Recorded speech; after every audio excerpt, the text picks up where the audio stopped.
Ladies and gentlemen, please take your seats. The show is about to begin.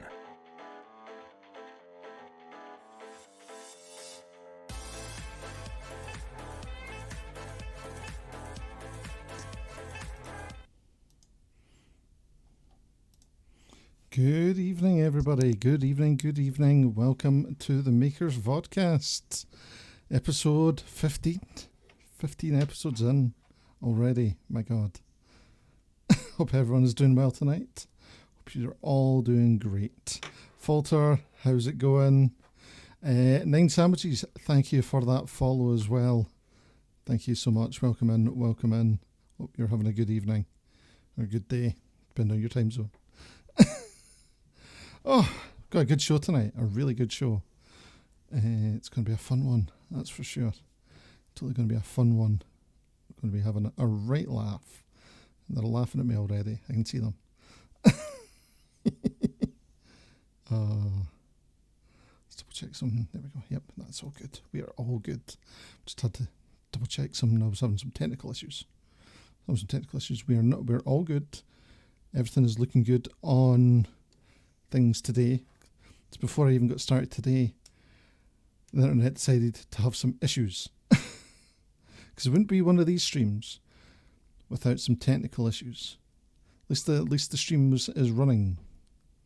Unlike that one time where it just decided not to totally run at all for at least, half an hour. Because we're good this time. We're all good. So everything is looking good. We're all looking good. So hopefully we'll get everything started and we'll get everyone in. So guys, it's time to get out our guest. It's not just one guest tonight. Technically got 2 guests. Even though the name just says Squilkie up in here, I do have 2 guests.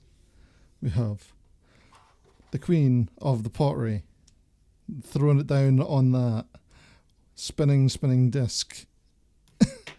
Bluesky, hello, how are you doing? But we also have our wonderful other half with his wonderful, wonderful voice, Callie, as well. Guys, if you'd like to unmute your mics, and we'll get you both out here to say hello. Let's get you out. Let's get the wonderful Squilkie and Callie out. Hello. Hello. Hey. How you doing? How we doing, guys? And We've got the cat as well. Oh, yeah. Oh, see, invasion already. Didn't even pause for that. It was just... Yep. Oh, how goes it tonight, guys? The cat's not on the camera again. So it's just a cat stream now, guys. Just a cat stream.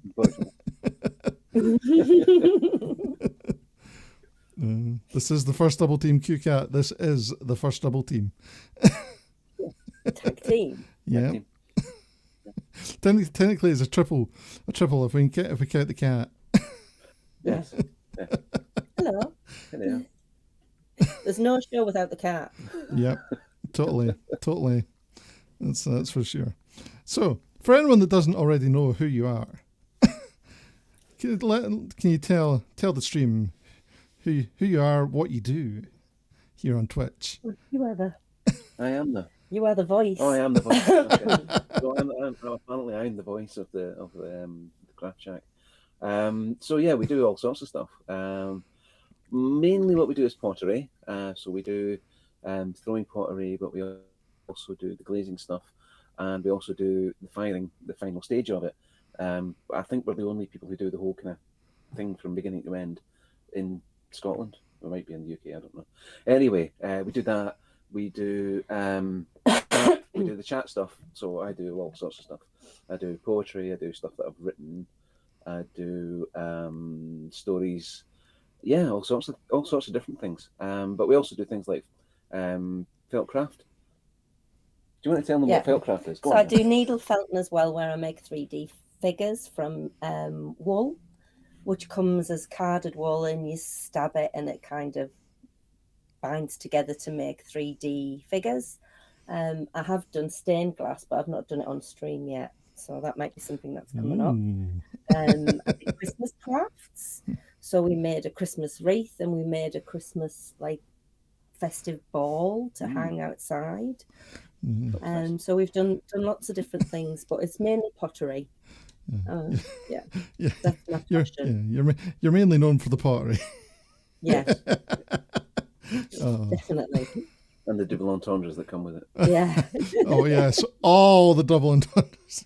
Oh yeah. It's becoming a thing for your stream, isn't it? Yeah. I suppose it has, actually. It kind of has, yeah. Especially handles. When we pull handles, it does get a bit risky. Yeah. This is a mature stream. You don't need to worry. Oh, just as well. Yeah, don't worry.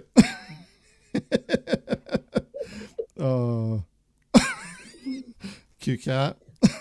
QCat says you need to get into glass blowing so you can get a glory hole. Cheers,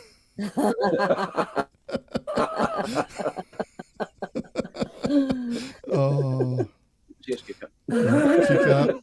She's always on it there. She's always on it. These wonderful terms that come with crafting. Oh, yes. There's a lot of them. It's the same in all. When you start talking about wood, there's always so many entendres that go on that. Yeah. You're talking about wood. Talking about wood is just, This is how it's going to start, guys. This is how it's going to start. It'll only get worse from here. Yep, exactly. And guys, if you might have noticed, there's another Scottish accent on the stream. Yeah. That'll be me then. Yay. Hi, Kirsten. Kirsten Corey, well, thank you for that follow. And Nelly, thank you for the follow. Oh, Nelly as well. Hello, Nelly. Oh, yes. So if you haven't guessed, you guys also live in Scotland. Yes, we do. Yeah. We don't live that far from you, I don't think. And well, we're talking about this off stream just beforehand about the fact that we are actually fairly close to each other. Yeah. And in fact that you know exactly where my workshop is. Yes. Exactly. Just due to other factors. But we're not doxing anybody. No. So it's all. I know people can find me. It's easy. On the internet. Yeah. So, how did you get into Twitch? How did the whole Twitch thing happen for you guys? That's a good question. I think actually you went into Twitch before I was, weren't you? I was watching Richard Herring, the comedian, on YouTube with his Leicester Square comedy show, Rahistalaper. Apparently all the young people are saying that. Yeah. And he started streaming on Twitch, so I followed him during first lockdown from YouTube onto Twitch and started watching him do his morning stone clearing, which was totally bizarre. He just walked around a field picking up stones and clearing them to the edge. This field that is absolutely littered with flint. Yeah. It's littered with flint, and he picks them up, and it's his stone clearing, so he's trying to get rid of all the stones for this. Yeah, it was really funny at the time. And from there, I was watching Ashley Story and Janie Godley on Facebook, and Ashley started streaming on Twitch. So we kind of came in that way, and then started spreading, of course, to watching other people who were streaming, who were getting recommended through different things that we were watching. I think the first 3 we watched was Ashley and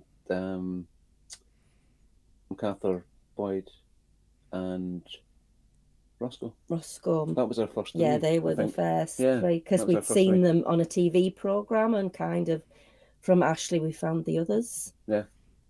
And then it just kind of grew. Yeah. As it tends to do with Twitch. Which is what a lot of people do. They sort of come in through, they've got a particular game that they get into, but we came in through a different route. And it's led to, I think it's kind of led us to a different way of looking at Twitch as well, because we don't look at it as being a gaming platform. And I think there is 2 streams of Twitch. You've got this kind of the gaming stream where there's loads of people who are doing this, and there's people who are getting really, really big numbers from playing a game. And then there's other people who are doing stuff like we do, and stuff like you do, and stuff like a lot of the makers and crafters do, which doesn't get the big audiences, but is actually imparting a lot of knowledge into people that you wouldn't get from just watching a game. Yeah. Oh, yeah. It's not, well, I'm very similar in that, you know, I never came in via games either. You know, I came in via kind of, someone said, oh, someone needs something made, and they were another maker, you know, and it's like, you know, it's, you know, as much as I like games and stuff, I never see Twitch as one for watching games in either. You know, I enjoy that kind of more interesting, kind of educational or, you know, entertaining side of it over the gaming side, you know, which is, you know, for you, you know, like you guys coming in via kind of comedians, really, you know, which is, you know, an interesting one to come through, you know, because you don't hear about many people coming in through comedians. So I think that's starting to become kind of, you know, another route for people. Oh, so it's the cat just popped right up. Hello. It's a perfect cat appearance there. I do think though, I mean, that is a valid point, but I think it's a lot of it has become because of the lockdown. Yeah. Because there's a lot of comedians who haven't got any other means of doing anything. Yes. Or income. So they've got to find a way to do it. Mm-hmm. So they've tried lots of platforms. Twitch seems to be one that works for quite a few people. But I know that there are a few comedians who are now thinking, well, things are starting to open up again. I might not be doing this as much. But it's interesting to see how many of them will stick with it. I think Roscoe particularly has decided that he's pretty much going to be doing this. Yeah. and maybe doing some gigs as a sideline, which is remarkable when you think about it. You know, it's quite amazing that, you know, people are starting to see this platform as an alternative to you know, a theatre, because you know, it is a theatre as such. You know, it's it's an auditorium. It's it's the craft room down in the community centre. It's you know, it's all these things depend on how you want to set it up for yourself. Yeah, you know, and that's, you know, it's so amazing because, like, for, when people come into your stream, you know you've got, you know, Squilkie on the potter's wheel a lot of the time making something and talking about how she's making that, and then you're Cally's you know reading a book or doing some poetry, you know, or just chatting and having a bit of a laugh, you know, because there's always something kind of going on there. There's a performance aspect for it. Yeah, I mean, we bring the girls in as well, and we get them to do music and stuff like that as well. Yeah. I mean, it is very much a kind of a family industry, really, I suppose. But we all kind of contribute a little bit to it. But if even the cat,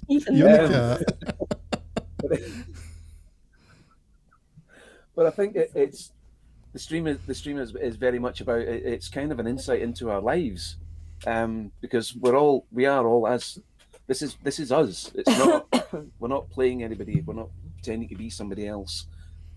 This is what we do, and yeah, I think that maybe strikes a chord with a few people. Yeah, Nellie says definitely a family because the cat and dog are on it, are in on it too. Yeah, Yeah, totally. they're all Yeah. in it. The only They're all one, in it. the boys don't. They're not. No, I don't want to be on camera, but the girls, Oh, the girls are, yeah. They're yeah, up for it. Yeah, but that's Yeah. lovely, that you've got, that whole family involvement there, and Yeah. that you're and that you're happy to share that with people as well. yeah. Yeah. No, it's us, warts and all. I mean, that's what this is us, So, yeah. But, And especially with Millie, because we wouldn't get away with not sharing her because she'd just come in and do it anyway. It's a force of nature. She's sort of, Yeah, she just comes in Very and much if she so. wants to sing, she sings. Right. So, So there you go. Just got to do it. Just got to do it. It's amazing. Oh, brilliant. So what inspired you to start streaming? I had been off work for a long time with health issues, and I was really, really depressed in the lockdown. And I watched Claire did an IRL stream, and it was just something that about that stream that she said anybody can do it. I'm walking around London streaming to all you from my phone, and I was like, well, it was you, wasn't it? He says, why don't we try? Why don't you go and share some of your crafts? And I hadn't been in the shack for nearly 2 years because I'd been so unwell. And you dragged me out, didn't you? Yeah, I did, yeah. And said, right, let's do this. And we had a crap laptop and no camera, just the laptop camera and no mic. We streamed, I think our first streams were probably dreadful. Oh, no, they were dreadful. No, they were. I can remember how bad they were. Yeah. But we tried it and it worked. And then we got another camera, and then we got a slightly better laptop. It's still rubbish, but it's still better than the one that we had originally. And then we figured out how to get it working in the house. So we've now got two streaming computers. This one in here is the one for this wonderful shack that we're in. Is very limited. It does a couple of things, but it won't play any games on it or anything. So it is very much focused on, and I think that's a good thing because it actually focuses on having to do crafts. We can't play around with games and we can't get distracted by any other stuff. You have to focus on doing the crafts because that's what's actually available. So you have to do it. Indoors, it's not so bad. We can play around with a few games and things, but even then, it's not a state-of-the-art computer. And that's one of the good things about Twitch is that you can actually stream with quite limited hardware. Oh, yeah. It doesn't have to be incredibly. You don't have to have a 3080 graphics card and a i7 GPU and whatever. All of that stuff is just nonsense. Basically, if you can get online and you can stream, and you can do it on your phone. You can actually stream on your phone, IRL stuff on your phone. If you can get the app and you can get it to run, you can stream. Anybody can do it. And Definitely. literally anybody, if we can do it, anybody can do it. Oh, very true. Like my first streams, I used my phone to do my first streams, because again, it's that bit where until you know if it's going to be for you, there's no point in spending hundreds of pounds, on like cameras and a computer that can do everything and all those sort of things, especially when it comes to like makers and crafting stuff, because it's sometimes fine when you only need one camera for when you're doing like a gaming stream, but if you're doing makers and crafting, you might need 2-3 cameras depending on how you're doing things. And that becomes expensive. It would be great to have more cameras, but unfortunately the laptop's only got a port for one extra camera. So You can have a microphone and a camera, or you can have 2 cameras and no microphone. That's basically it. So But that's the thing. Like you work with what you've got as well. exactly, yeah. It makes you more inventive, I think, as well. Why? Definitely. Back. Hello, Kat. But like those first streams where you're saying that they weren't that great. I don't think anyone really has great first streams because no one knows what they're doing. No, totally. A lot of it's spent going, hello, Yeah. hello, is anybody there? Hello. Hi, everybody. How's it going? This is our stream, and it's like, oh, gee, Christ! You look back at it and you go, oh my God, what was I on? But we streamed as a couple because while I'm throwing pots, it's really difficult to concentrate on the pot and read the chat and chat. And you were much better at chatting anyway. Well, I suppose I am. We do stuff as a team anyway. So yeah, we work together a lot. So this was kind of a natural extension of what we do anyway. So yeah, that's why we do it. Yeah, it's the thing. Like, there's a lovely dynamic between the two of you. Anyway, that really works because you can tell that there's a fantastic relationship that goes on with the two of you. Yeah, we've been together 24 years. 24 years this year. So amazing. It's a long time. So we're just going to assume that the cat is just always going to be on stream, guys. The cat is part of the furniture. You can't leave the house without him to come out here because he sits and cries. He sits in the kitchen and looks at you out the window like that. Yeah.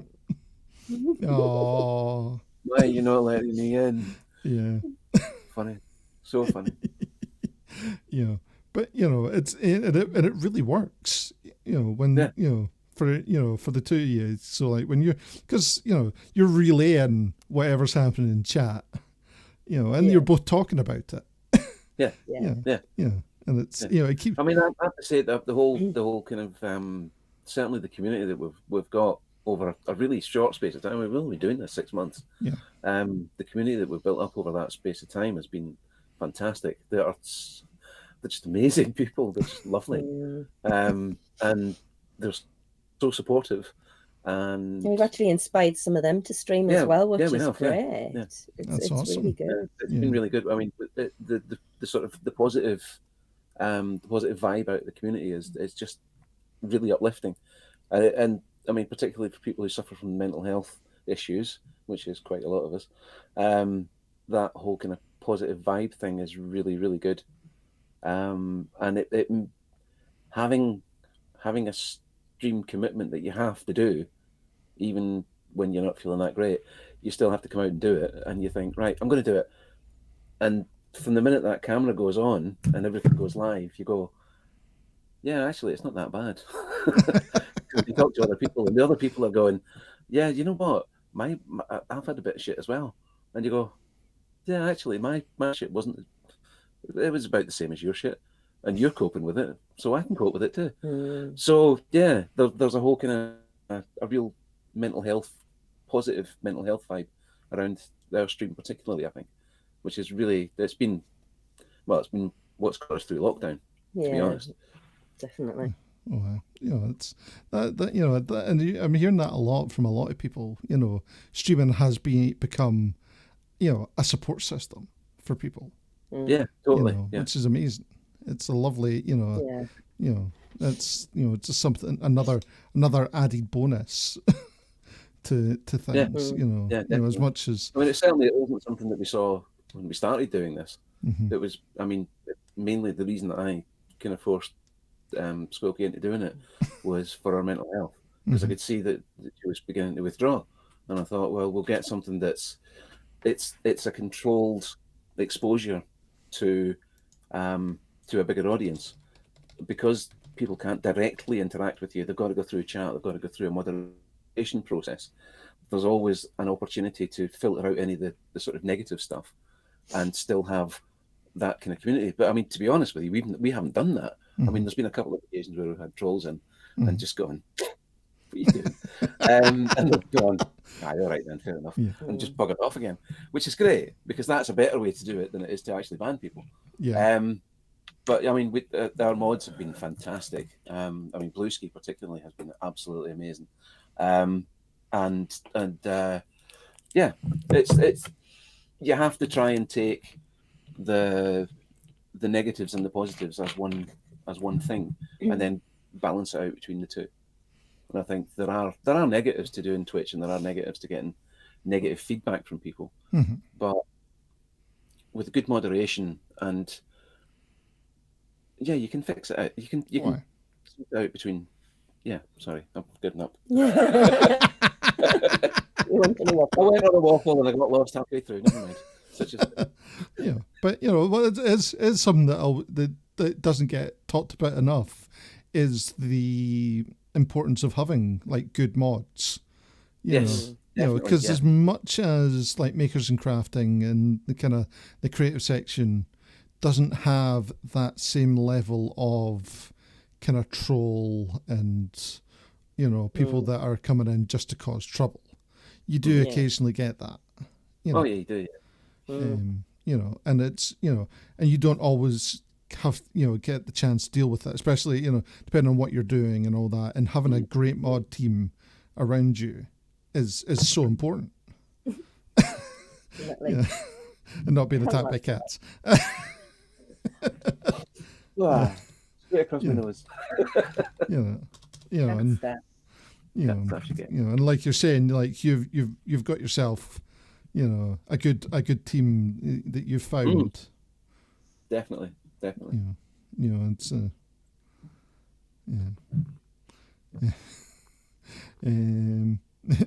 Navy Wife was just asking, how do you paint your pottery? Will we get into that a little bit later when we show some pictures? We can probably get into that when we get into that sort of thing. So we've got a lot of pictures and a lot of things to talk about. We'll definitely get into that because there's lots of things to talk about when we get into the nuts and bolts of what you make. So don't worry, we'll definitely be covering that. Because we've got slides. Got a whole PowerPoint presentation. Wow. Yeah. I'm so excited. Yeah. That's what we do here.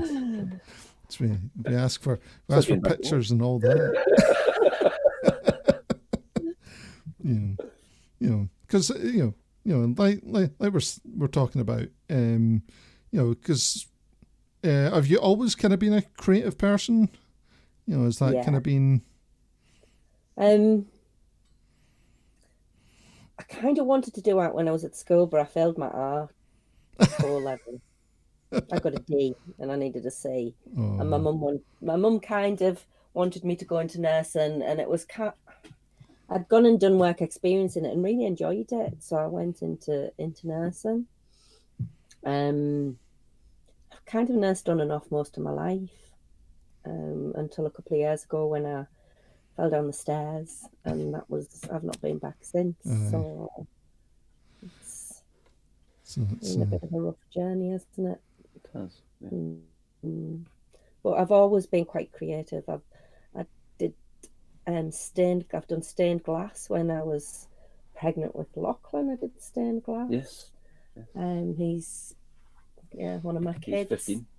So it was quite a while ago. But I've always been into like painting, and I did miniatures because I was into like role playing. She's actually very good at doing watercolors, although she won't admit it. But she is actually quite good at watercolors. So this is where my geeky side comes out now. Which miniatures were you? 40k? Were you fantasy? Were you? I painted fantasy. I had fantasy ones for D&D, and I had an elf and something else. I can't remember what the other one was. And my brother was really into like 40k and Warhammer and anything. Yeah. I mean, my brother did all sorts. He did everything from paranoia, vampire, werewolf. He's done a lot. So it was a huge role player, and I used to kind of hang with him quite a lot. So that's how I got into the role playing stuff. Superb. I like that. All geeky. We're all geeky. Yeah, we're all geeky. Oh, see. I was not expecting to hear that you were a role player as well. I didn't. Yeah, awesome. Many moons of role playing, haven't we? Yeah, we have. Yes. Brilliant. Oh, so what's your game of choice? I quite like Cthulhu. Oh, Cthulhu is so much fun. Yeah. Just I like trying to- Cthulhu and I like Vampire as well. Oh, so what clan are you? What do you normally go for? What kind of clan? Gangrel. I kind of normally a guessed that you were a gangrel. Well, Yeah. mm, It's kind of predictable, really.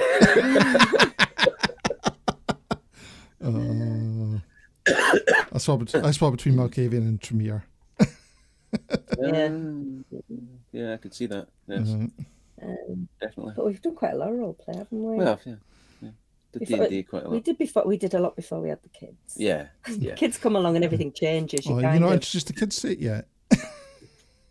You got them roped. You don't have time to do the things. I admire people who manage to keep their hobbies going, like those kind of hobbies going once they've had children, because Oh, aye. well, we couldn't. We tried. Yeah. Well, it was a nightmare. It was awful. One of those things. But fortunately, they're now getting to the age where they can actually start to begin to appreciate it themselves now. Yeah. So, yeah, hopefully. Oldest's into it, isn't he? Aye, yeah, our oldest son's into it. Super. Our oldest daughter's not into it. No. Yeah, so, you know. So it's just embarrassing so far. if you play it, Go is to it? the next couple, see how they get on. Hello again. It's like the cat has arrived. Yeah. It's like, I'm it was- arriving. it's like- Regularly wash my bottom. Thank you very much. Nothing. you've forgotten about me. Never. No. Oh God, no, we'd never forget about you. Not allowed. Brilliant.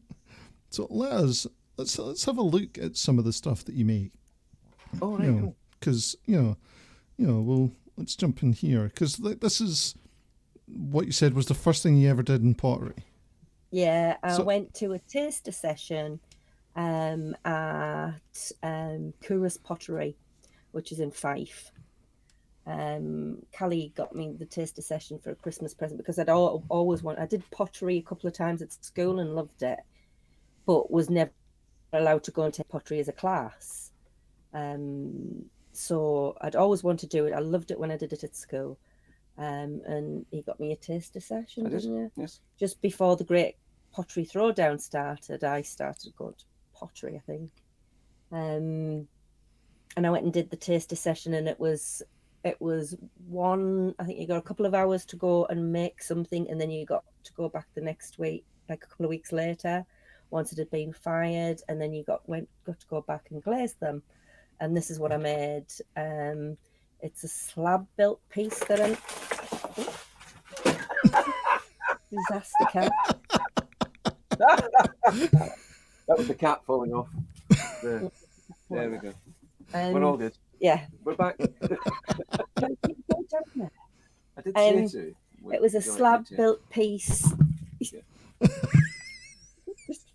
Full of mystery tonight. You normally like that. And I made it in the course of an afternoon, and then we went back and glazed it a couple of weeks later. So, but I absolutely fell in love with it. There was a huge waiting list to get onto the courses, and I just put my name down and waited to hear. But fortunately, I'd gone through because there's a really nice cafe above the pottery. And when my mum and dad used to come up and visit from England, we would go through and go to the cafe. And I just popped down to speak to the lady who owned the pottery because she was in. And she says, "Oh, I've got a place." And I was like, oh. So I got a place. I was really, really lucky. It was really fortunate that I went down that day, and the place had only come up like 2 days before. Excellent. So yeah. Right time, right place. Yeah. Right. So when you say slab built, so is that just like flat and then you build it from there? Yeah. So it was a rolled slab, and I embellished it with the patterns on it and stuck things to it, and then you wrap it round a cylinder that's wrapped in newspaper. All right. To make the vase, and put a bottom on it, so when you take the cylinder out, it doesn't stick to the pot. So you can take it out and then you just unroll the newspaper and that comes out as well. So that's how that was made. So that's and for the first thing you make, it's amazing. Yeah. Mm. And it's that bit where that your first piece always stays with you as well, doesn't it? Yeah. It does, yeah. That's why it's at my mum's. I know it'll be safe there. Because if you liked it here, it would have been trashed about 5 years ago. Aye. Yeah. In about 6 weeks of getting in the house, it would have been bits. Yes, there's lots of pots gone that way, hasn't there? Yes. Children and cats. The life of a potter is transitory. Yeah. It's an easy go. So it's a lovely way to put it. So you did that and you got the bug, right? I did, yeah. Totally. 100%. So from that, you then decided that you were going to do more, right? Mm-hmm. Yeah, I just loved it. I couldn't wait to get back, and waiting for a place to come up was like torturous. Yes, I just want to be back. Yeah, these are some of the first things that I made, and looking at them now, they're absolutely terrible. But it's that bit when looking, when you first make them. Right. The mug's okay. The two mugs that are together were both thrown. The little bowl was thrown, and the cup next to the little bowl is a slab-built cup. That was the one that I did with the pebble, with the holy pebble. So it was all kind of knobbly and textured on the outside. It was a lovely, lovely cup. That was yours, wasn't it, for ages? Until the kids broke it. Oh. So did you go back for more? Sorry. Did you go back for more classes, or? Yes, this is once I started doing the classes, and I did the classes on a Tuesday evening. And my teacher was called Jo Walker, and she's a wonderful ceramicist. She lives in Fife, and she makes the most beautiful, beautiful sgraffito pots. She does. And she was an amazing teacher. She taught us so many different skills that I would never have got going anywhere else, I don't think, just because she knew so much. And we got to do lots and lots of different techniques, and because we booked in like 10-week blocks, so every 10 weeks we did something different, and it was just amazing. She is a fabulous teacher. I think she's still well, she won't be now because we're in lockdown, but after lockdown she probably will be again. Yeah. Navy Wife says the handle is gorgeous. On the wee mug, yeah. That was the handles on the big ones are terrible. I'm looking at them like big sausages. At the time, I was really proud because I'd managed to throw things. So, but yeah, it's amazing how much your techniques come on. Yeah. In the time that So, how long ago was this when you did this? 5 years. 5 years ago. Yeah, 5 years ago. Yeah. So, Maybe even 6 years ago. No, it's 5. Right. Yeah. Okay. I started 2016. Yes, you did. Yeah. Blue Sky says needed handle pulling practice. Got it down now. Yes. Oh yeah, definitely. Got it down. Yeah. My handle pulling was not good at that time. She can now do ribald comments and handle pulling at the same time. Oh, brilliant. Just when you were talking about COVID there, how are things currently over your side of things, with lockdown and all that? Are things going all right? It's still a bit rubbish. The kids are going back to school part-time next week, so we'll see how that goes, because it's not been great for them. They've had real issues with their mental health managing through the pandemic. It's not been great for them. We're managing, getting there. Yeah. This place keeps me sane, because when it all gets too much, you can just walk out the back door. It's got the full distance of the garden and a lockable door. lockable door is probably the most important part of that Aye. equation. Maybe it's the Scottish weather. Well, yeah, if it's absolutely throwing it down and you've got a lockable door, that's double protection, really, to be honest. You mean like Yeah. it is tonight? Yeah. Yeah, it's awful out there, isn't it? Oh, it's Horrible. terrible. It's blowing a gale and chucking it down. You can hear wind swirling round the top of it. Every so often I just hear it passing by, that wind. Yeah. So, It's quite bad. it's a wonderful night in Scotland, guys. By the way, it's a wonderful night. It's a beautiful night. You know, it's a beautiful, easy night. It's brisk. It's a brisk night. That's what it is. Well, Mr. Frightful had hail up. You know, he's up further north than We had us. hail earlier on. Yeah. We had hail about between 5 and 6 o'clock.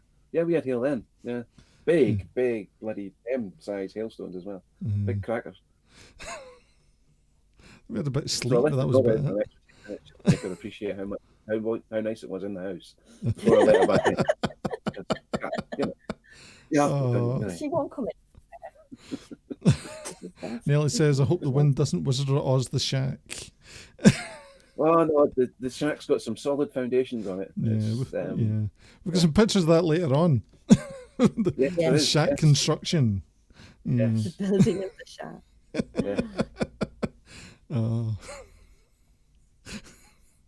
Mr. Frightful had to put a jacket on, not in the bin. I'm taking the bin out, even. Oh no, I don't. Not unless I. Right. What else have we got here from your first creations? We've got some more. Yeah. So we've got these bowls. Yeah. These are cool. So it's like a conker. I've got the conker bowl still. It's up there somewhere. I really like that. That's a really cool idea. Yeah, that was I wanted to make like a conker shell because it was at that time of year and the conkers were all out, so I was really inspired and made that. It's been a kind of theme that's developed through Squilkie's pottery stuff, particularly as that kind of natural theme. So there's been things like little acorns, little eggs, and incorporating nature into our bowls and stuff like that as well. So she'll put like a little bowl with a flower on top of it, but the flower is really, really detailed, and that's the kind of stuff. And it's all been an evolution of process from that, basically, right the way through. So it's been really interesting to see how it's developed. Yeah, it's really cool. I like that. That's it's that bit where you just kind of find what works for you, isn't it? And, what's inspiring for you, and then kind of you run from that and kind of figure out what your style as it is. Yeah. When you look back and you're like, oh yeah, that's where it kind of started from. Yeah. Nature's always been a really big influence, though. I like being out in nature. Well, you get your leaf bowls and your all that kind of stuff as well. Yeah. I've done quite a lot of nature-inspired stuff, and stuff I'm doing now. I'm doing quite a lot of graffito work, which is scratching through a coloured clay into the clay colour underneath, so you get a pattern. Ooh, that's cool. And I've done quite a lot of naturey things with that, like rosebuds and strawberries and ducks, and I've also done quite a lot of like cup and ring patterns. I like the Celtic patterns.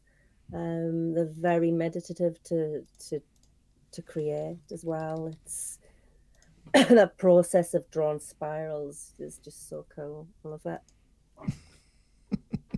So because like all that sort of thing is very kind of nature, isn't it?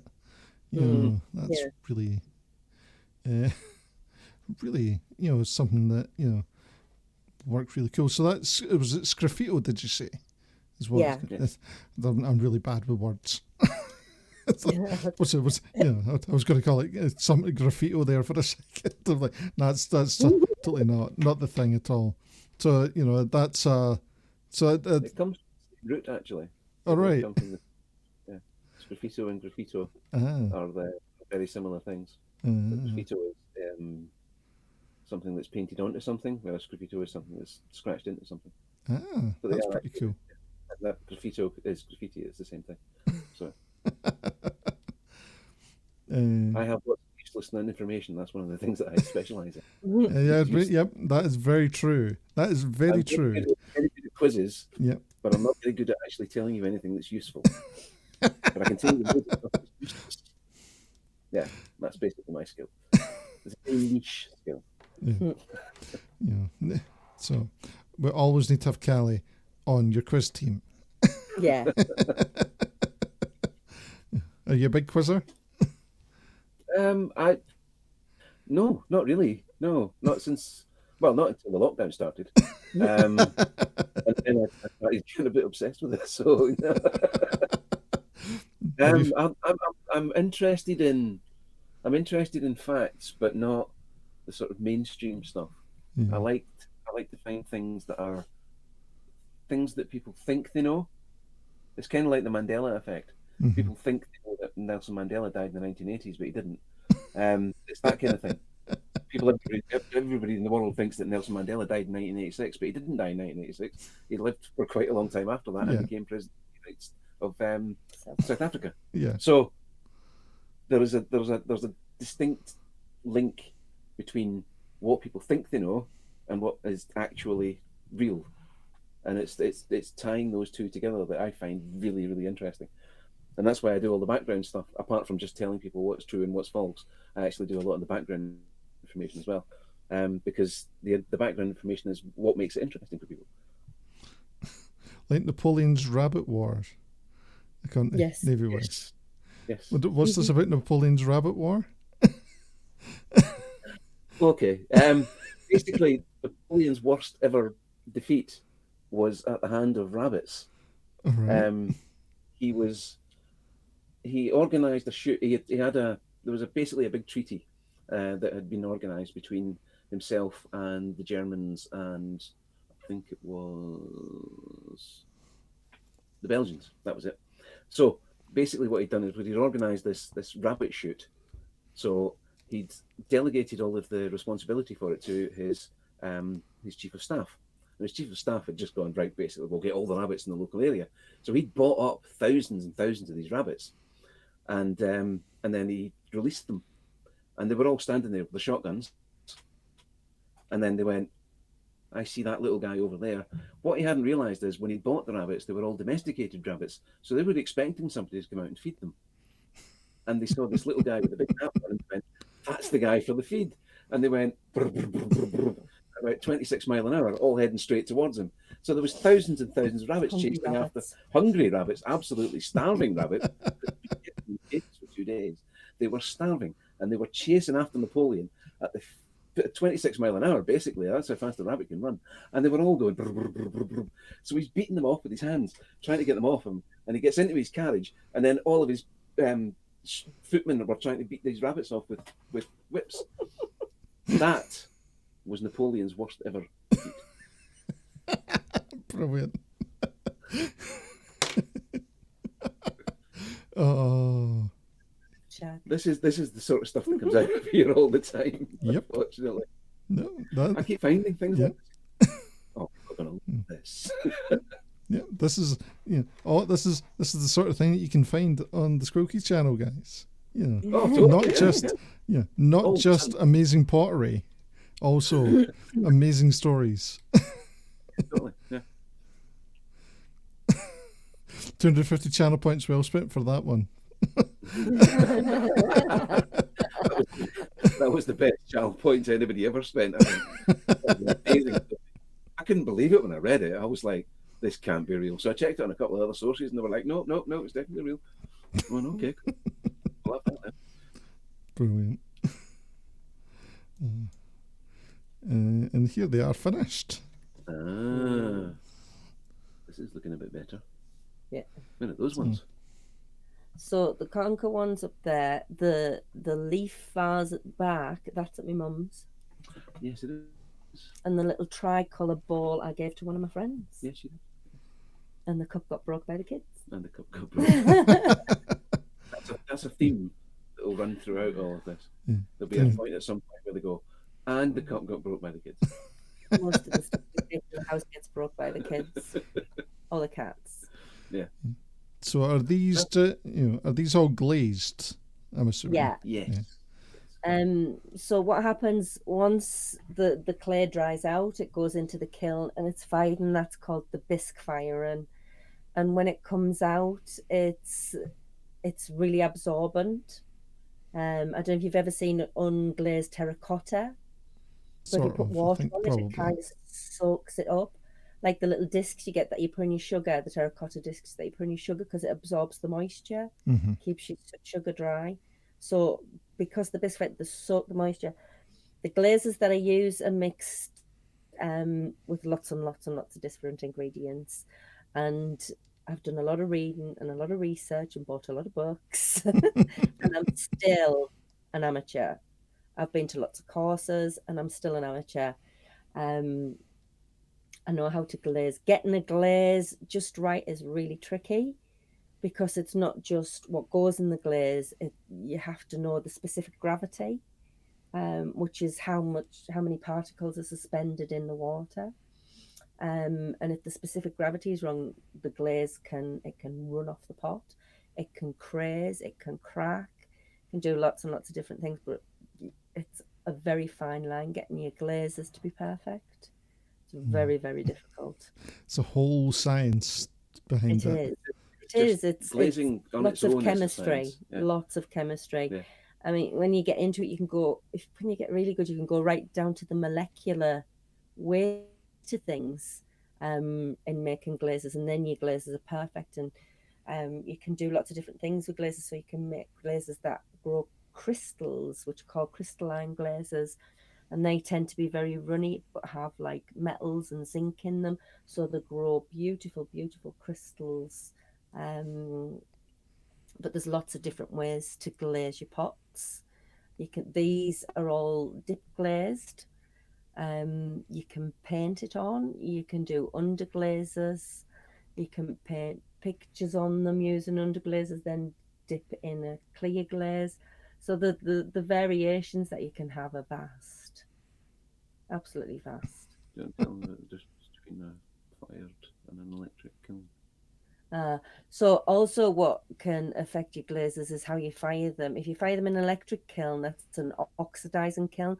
So there's lots of oxygen floating around the kiln, which reacts with what's in the glazes to cause the color changes.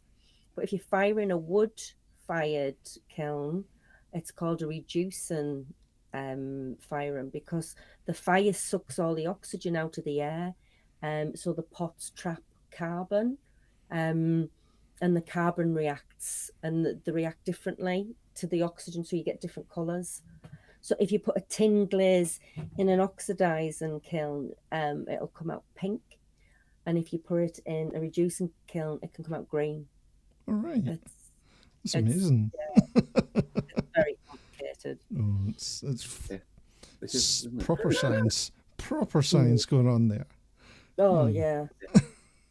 That's And so It is fascinating, the chemistry of it, and the chemistry of the two different types of reactions are amazing. And you can get spectacularly different results from exactly the same ingredients, just finding it differently. And depending where it sits in the kiln, if it sits next to too close to the edge, you can get like flashes of different colour on them where it's been hotter. Right. So on the same glaze, you can have a bit of pink, even though it's a green glaze, you'll get like a little bit of pink coming through.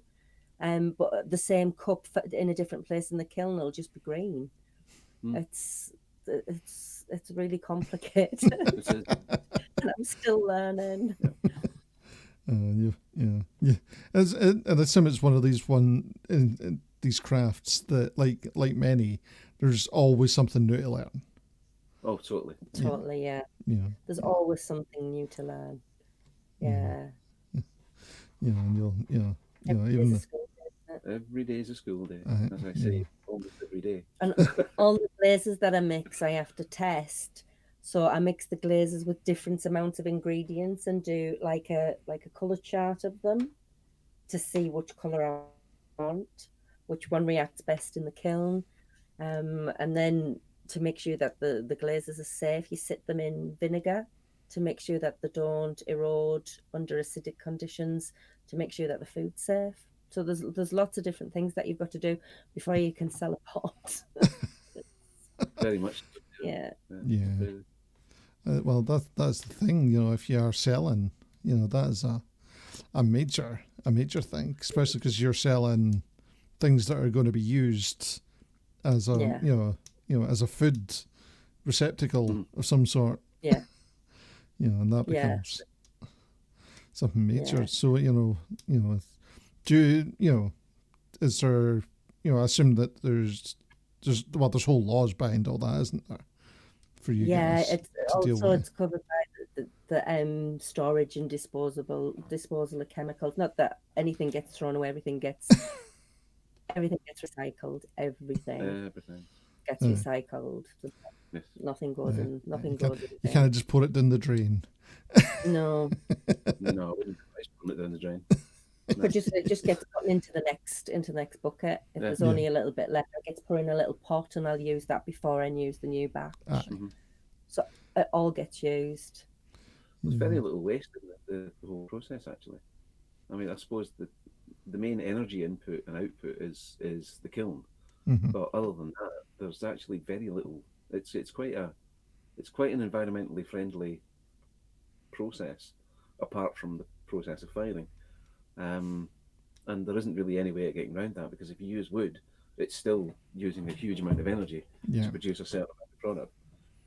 And it'll be the same with electricity. You'll still have a certain amount of input in order to get a certain amount of product. So we try and minimize the amount of stuff that we do that damages the environment while we're doing what we're doing. But there is inevitably some damage to the environment. But unfortunately, it's the process of producing food. That's what happens. Yeah, because like when you're throwing a pot or whatever, if you make a mistake, it's easy enough just to reform it back and restart, isn't it? So just chuck it in the slot bucket. Everything just goes into. I have a bucket, so if I throw even the water that I use, it goes into the bucket. The clay settles to the bottom. The water's drained off. And all that clay is recycled and reused over and over again. So it can go through the bucket 2 or 3 times before it actually becomes a pot. Just, perfect. That very little waste material, that side of things, which is lovely compared to some crafts where you make a mistake and that's it. It's wasted. Yeah. I mean, sometimes the pots don't come out right, but what I've started doing is I'm going to have a go of doing some mosaics. So I've been saving all my broken pots and all the cracked ones, all the ones that are a bit knackered. I'm going to make little tiles out of them to do mosaics. Oh, that's a great idea. So make use of. So no waste. Yeah. We have to be as close to zero waste as we can. Yeah. It's a great way of working with it. Try using everything that you can from it. So, because as you're saying, like the kiln is, especially produce the amount of heat. Because what sort of heat do you need to produce? The kiln I've got goes up to 1300 degrees. Yeah, so it's a lot. It can be a lot of energy to get it to those sort of heats. It takes about 7 hours. For between 5 and 7 hours for a fire in. So the kiln's on for a long time. And it phases. It's like a shower. So it phases into heat up and then clicks off and then phases into heat up. So it takes a long time, doesn't it? But the kiln's quite big, so it can take me a good couple of months to fill it. Yeah. So you're only doing it once it's full. Yeah. To reduce on the cost, which is why if I do commissions, I say book them 3 months in advance. Yes, because it might take that long. If you book it at the start of the month, at the start of the first month, then it might take that long to get it into the kiln. Yeah, which makes sense. Yeah, it does. Yeah. So as you say, you do commissions and yeah. So as you're saying, you do commissions and that side of things, it's what sort of, in terms of commissions sort of work that you're getting, is it, a kind of the plates and cups or is it sculptures? Both. I've made figures for someone. For their mum for Christmas, I made a set of figures. I've made cups. I've made plates. I've made tankards. What else have I made? All sorts. I've done lots of things, lots of different things. People come to me and say, big huge big leaf bowl made out giant of leaf rhubarb. ball. Yeah, rhubarb leaf. Which was massive. Wow. Yeah, all sorts of stuff. So, so you're pretty multi-purpose in terms of what people are are asking you to be making. I think it's basically the only limitation is how big we can fit it on the wheel, or how big we can hand build it, and whether it'll fit in the kiln or not. That's basically the limitation is whether it'll fit in the kiln or not. And if I can make it. And if you can make it. Yeah. But basically it's... I'll have a go of pretty much anything. Aye. If I can't, I'll say, oh no, I can't do that. But I will. I'm not very good at throwing really, really big, huge pots. That's down the wheel. It's slow. My arms don't work. Your arms don't work. Well, that's that, yeah. I used to be able to, but I've not thrown anything really big for a while. It's just, you need such a big lump of clay, and it's quite hard to move bigger lumps of clay than it is smaller lumps of clay. Mm-hmm. So is it quite a muscle intensive kind of job to do that? If you've got a big lump of clay, yeah. See the little lumps? You need a certain amount of core strength to be able to move a mass of clay. But I mean, basically anybody can throw clay. Depends on what clay it is, as well. Yeah, because some clay is harder than others. The white clay they use is really soft. It's like butter. It's lovely. So that's quite easy to throw with. The buff clay is a little bit firmer, but it's still quite easy to throw with. But if I'm throwing in a big lump, I mean, you're talking about a fair whack of clay to kind of move where you want it to, and it can be quite... Anything bigger than a certain thing, I just go, no. Yeah. But I hand build as well. I do coil building and slab building and combinations of different things. So there's so many different techniques you can use for different ways of building it. Yeah. I think it's also the beauty of the fact is that because a lot of... We've got to a point now where we're starting to get into... we've got a certain basis of techniques that we can use. And all the stuff now is now new stuff. So you don't know whether you can do it or not until you try it. And then you try it and no, I can't do that. Or you try it and you go, oh, that's all right, I could do that. And then all of a sudden there's a whole new avenue opened up. So you've got like your basic pottery stuff, and then you've got this whole new avenue of sculptural stuff, or you've got this whole new avenue of doing porcelain pottery, or you've got paper clay molding, or you've got... every single thing opens up into a new avenue, and each little avenue then opens up into another one. It's amazing. Yeah, definitely. Okay. I'll be back in a minute. Not a problem. Keep talking. I'll talk. Right. Sorry. All right. So. Right, let's ask about it really. No, we're not. Oh, so let's talk about you. Sorry, we're just getting a little bit of interference there. We all good? Oh no, I think we're good. What's this? Yeah. I was sorry, we're having a little bit of technical issues there. We're good now. I think we're back. Yep, that's right. There was a little jitter, but I'm good now. Cool. So, Vargas, you heard there were some celebrities here tonight. Yes. We've got one half of the celebrities here. No, there's no celebrities here, mate. Definitely no celebrities here.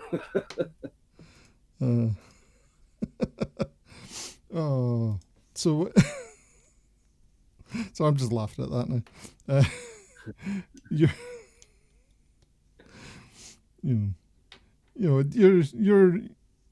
saying you're not just doing the pottery and all that sort of stuff, you're also playing games and such on stream as well now as well. Well, Yeah. yes. So what yes. how are you finding that? It's been interesting. I mean, so I've not really done any of that kind of online, like the multi on was it multiplayer? Yeah, those things. I haven't done any of them. And I'm aware of World of Warcraft possibly, and that's about it, to be honest. Never Winter Nights. I remember that as well. That is about my involvement with online gaming. So coming into it now, it's a whole different world. There's a whole kind of interactive stuff that never used to exist when I was playing games 10, 15 years ago, probably more. So yeah, I mean, things like the Jackbox games, things like I mean, even Lego Star Wars. Lego Star Wars was one of the only games that we as a family actually played. Everybody played Lego Star Wars, and we played it on little games consoles, and we played it on computers, and we played it on consoles, and we played it on DSs, and basically everybody knows that game. So we thought that's the game we're going to play, and then we played it, and yeah, and I'm dreadful at it. It was interesting. Yeah, so we started off playing that, and then we've branched off into Jackbox games and stuff like that, and it's been absolutely bizarre. I really didn't think that there would be an audience for that kind of thing at all, and all of a sudden there's all these people joining in and having a great time with it, which is fantastic, because it's the people that are in our stream who have embraced this as well and gone, yeah, let's do this as well, and they've been fantastic. And then we've gone on to try things like marbles, which has been interesting. Well, trying to get control of that thing with the mouse. It's a nightmare. Anyway, marbles has been the biggest thing, I think. That's been amazing. And everybody's just so into it. And it's amazing how many people are just so into a particular game and go, yeah, we're going to play that. And they'll go through like loads and loads of sites looking for people who are playing marbles and play marbles on their site. That's just weird. Anyway, I don't know anything about this. All I do is play the game. Yeah. You play the game. Hope. Yeah, you'll try and keep the camera in the right place. Yeah. So, how's that? Yeah. Go that way. Yeah, there you go. Hello.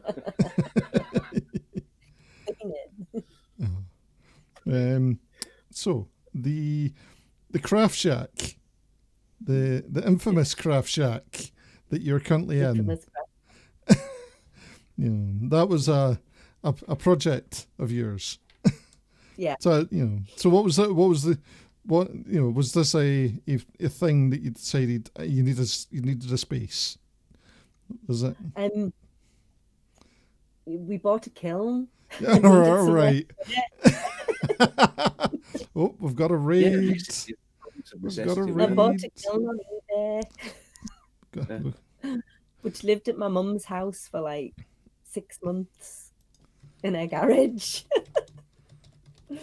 While we were working out where we were going to put it, wasn't it? Yeah. And then we rapidly decided it wasn't going to go in the house. Yeah. Because we couldn't get through the door. So we decided to build a space here. Yeah. But there was another shed here. So we had to move that first. Oh, there's you digging the hole. That's what it is, yeah. You dig a trench for the electrics. Because they had to be down a certain depth because it was an external electric. So basically we had to put a new spur off the junction box and then run it down and then out through a drainage channel, basically. And then it was the entire length of the garden, me digging it with a shovel. There was no mechanics involved in any of this. All hand, everything was done by hand, all of it. It was a nightmare. Yeah. Oh, but it's basically you get about 70 centimetres down into our garden, and it's clay all the way down for about, I don't know how long, because I haven't got to the bottom of it yet.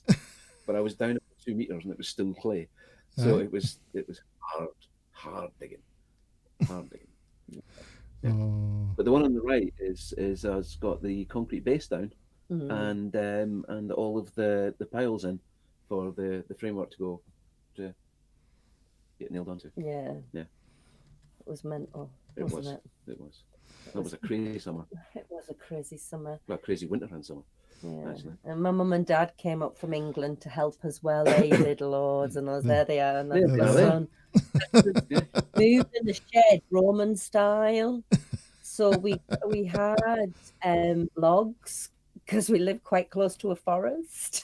So we had some logs and we rolled the shed from the back of the garden to the front of the garden. We moved it about 20 feet. Yeah, about 20 feet, yeah. Just through brute strength and on rollers. Perfect use of those logs. Perfect use of them. Yeah. Yeah. So that's my mum standing in front of the shed and my dad leaning up against it, looking naked. It looks like it's holding it up. Looked like you were working them hard. That was for sure. No.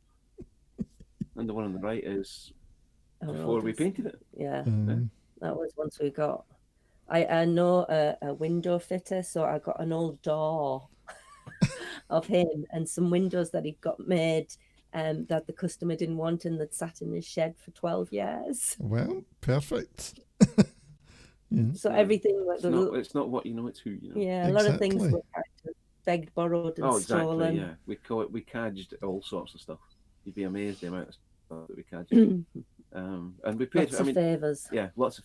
We called in a few favours, and we invested in the stuff that we needed to invest in. So things like the power supply to the shed, and the junction box to the shed, and all the electrics and stuff. We made sure they were all properly done, and then we bodged everything else.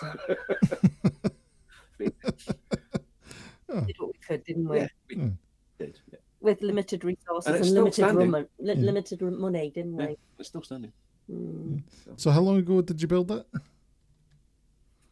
2015, 16, 17. 17. 2017. So, yeah, it's been up nearly 4 years. So there it is. There's the crash. Yeah. Final. We've moved the bins now. Good old Kinsel bins. Good old Kinsel bins. Yeah, good old bins, yes. Do you still have your brown bin? Oh, we still got the brown bin and the red bin or burgundy bin or whatever. You've got a red bin. And the green bin. Yeah, we've got 4 bins now. You've got 4 bins. That's where we start talking about bins, people. Because we over my side, we only get 3 bins.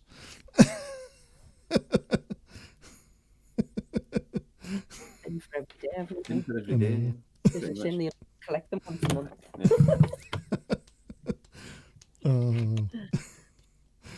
So that said looks like the TARDIS. You're sure it's bigger on the inside? It is. It's ridiculous how big it is on the inside. It looks tiny from the outside, but when you open the door, you go, hell.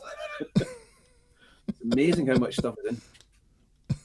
It looks bigger on the inside, but it's wedged full of just stuff. It is absolutely wedged full, yeah. Every kind of art supply you can imagine, I think. I just keep looking around and going, oh God, there's another one. There's more stuff. Yeah. It's frightening. So shelving units so far. Crafting stuff. This is true. Aye. Yeah. Was that you got it all out your house and freed up some space? Yeah. Which then got taken over by other stuff. Yes. That's what happens. Yeah. Have you seen inside my house? I just remember that when I moved the stuff from to the workshop. It just happens. It just happens. Yeah. It does. I mean, this is full now. I need somewhere bigger.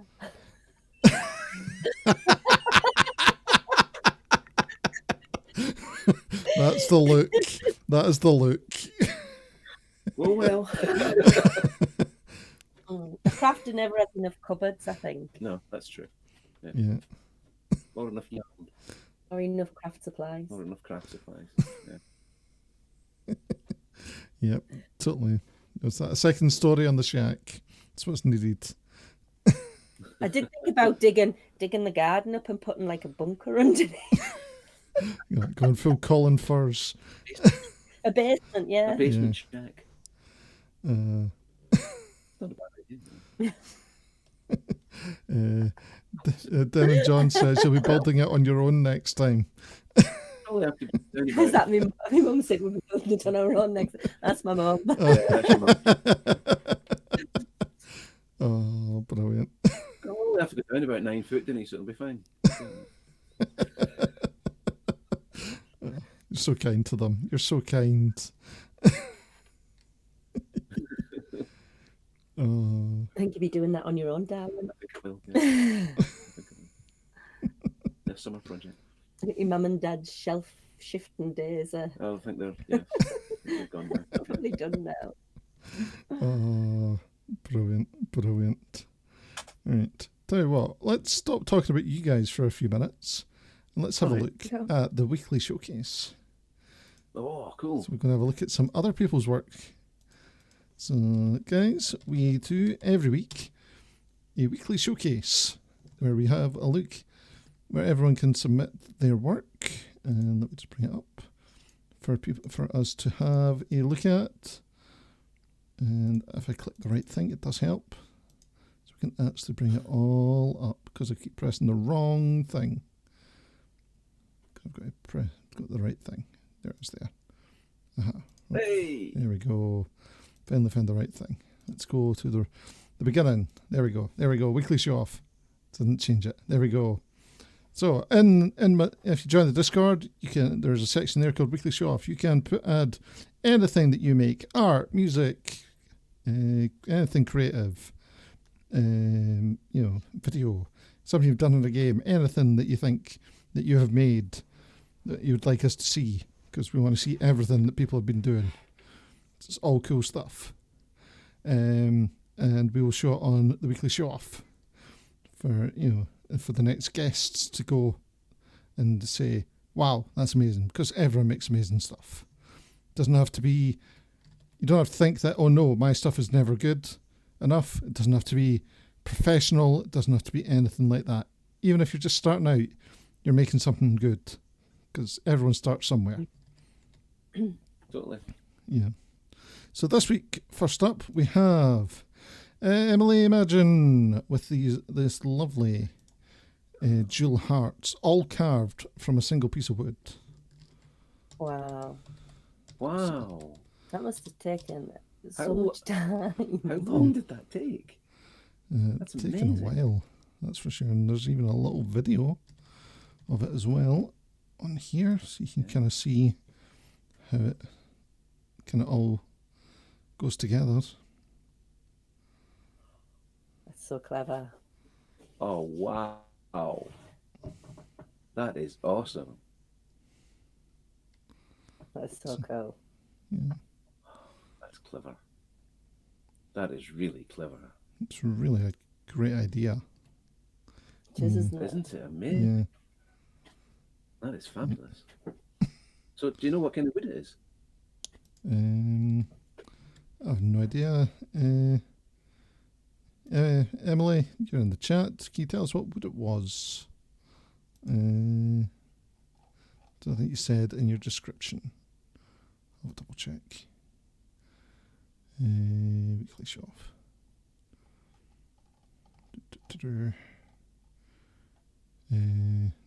Intertwined heart she made for your loved one. Favourite grain is another streamer. So we'll find out Okay. from that. They're There we go. really But, lovely. yeah, They are, it's yeah. really, And really, they've taken really nicely done. really intricate. Yeah, Yeah. but yeah, such It's a nice to great, watch the great actual piece of work. Being made as well. I So- reckon the process of being yeah. made would be amazing. Yeah. Such work that she puts into it. So our link for her channel is in the chat. So give her a follow, guys.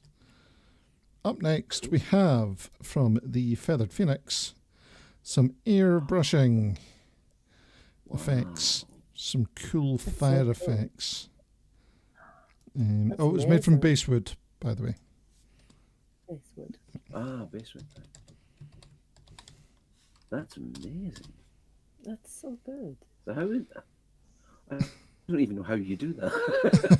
I don't even know how you do that. That is amazing. Yeah. Is that like layering effects to get the flames? Or I think so.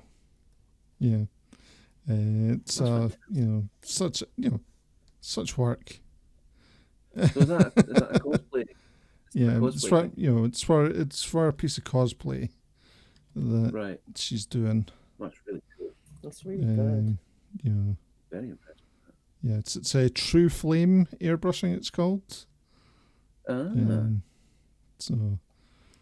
the Really canvas was her first attempt, and then which said her twirls weren't quite there, and then the armor piece was her second. So yeah, so that's pretty. That's really good. That's really impressive. It's absolutely amazing.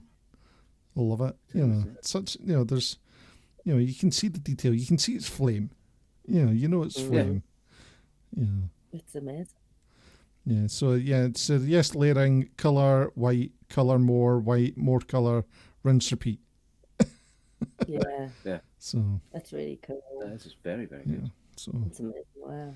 It's just a fabulous job. So definitely go and give Feathered Phoenix a follow, guys. She makes amazing works as well. She does cosplay.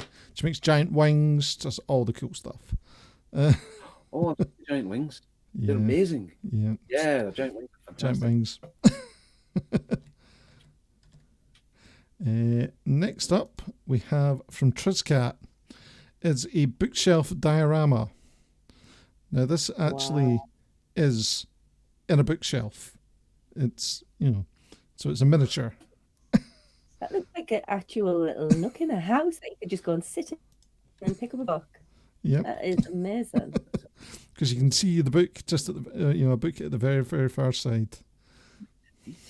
Yeah, see the book there. Wow. That's so cool. That is amazing. So all the details that she's put into this. In the chair. Gotta have good eyesight to do that. Yep. That's me, Nagger. Oh, Seskimo. I appreciate the skill. There is no way that I could do anything like that. That is astonishing. Absolutely amazing. Wow.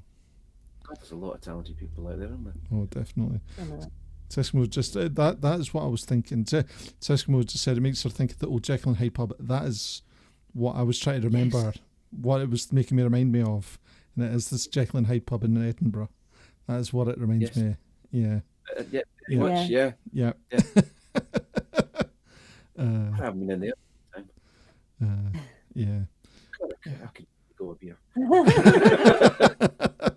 Just go a night out. Oh, okay. Thinking about that. Yeah. Meet up with folk. Yeah. But yeah, it's just like it's a lockdown, so we need to come to Edinburgh for a beer. But like just all the scrolls, teacups, just all this. And I think, from what I remember, from what she was saying last week, because she was our guest last week, this was her first attempt at doing LED work, so like electrical work on a piece as well. That's so cool. Yeah. I wonder what our second one looks like. The first one, yeah. Wow, that's astonishing, isn't it? Yep. It's absolutely brilliant. Wow, such skill. And it's one of these things that you won't really notice in a bookshelf until you kind of do a double take, and then you're like, oh, what's that? Yeah. It's almost worth owning a bookshop so you can have one of them in it. Yeah, exactly. Just as a surprise for people when they come in. Yeah. It's so cool. Cisco, a massive Twitch meetup after lockdown. Exactly, that's what we definitely need to be having. Scotland Twitch meetup. Everyone in the pub. Yeah.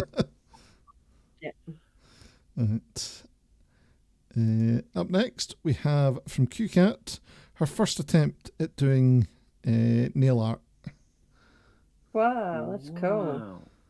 So she's done an amazing job. Cool. Very cool. The colours are fantastic. It's the separation between the colours. That's the clever bit. It's not. It's because they tend to blend into each other. Mm-hmm. You've got to be very patient to do that. That must have taken so long. Must have taken I can't even paint my nails on my left on my right hand. On my left hand. I really still left it to the girls to do it. I can't paint my nails. I'm not very good at it at all. They're always looking for somebody to practice on, so I just go, right, on you go. On you go. You've had some very pretty coloured fingernails. I've had some very pretty coloured fingernails. Princess. But again, you can't every week just fire something new into the showcase, and it's like another thing that she can do. And so well, see these people that are just so talented at so many things. Yeah. It drives me. Yep. Yeah. Absolutely brilliant. Okay, talking about talented, here we go. Seskimo, another amazing artist.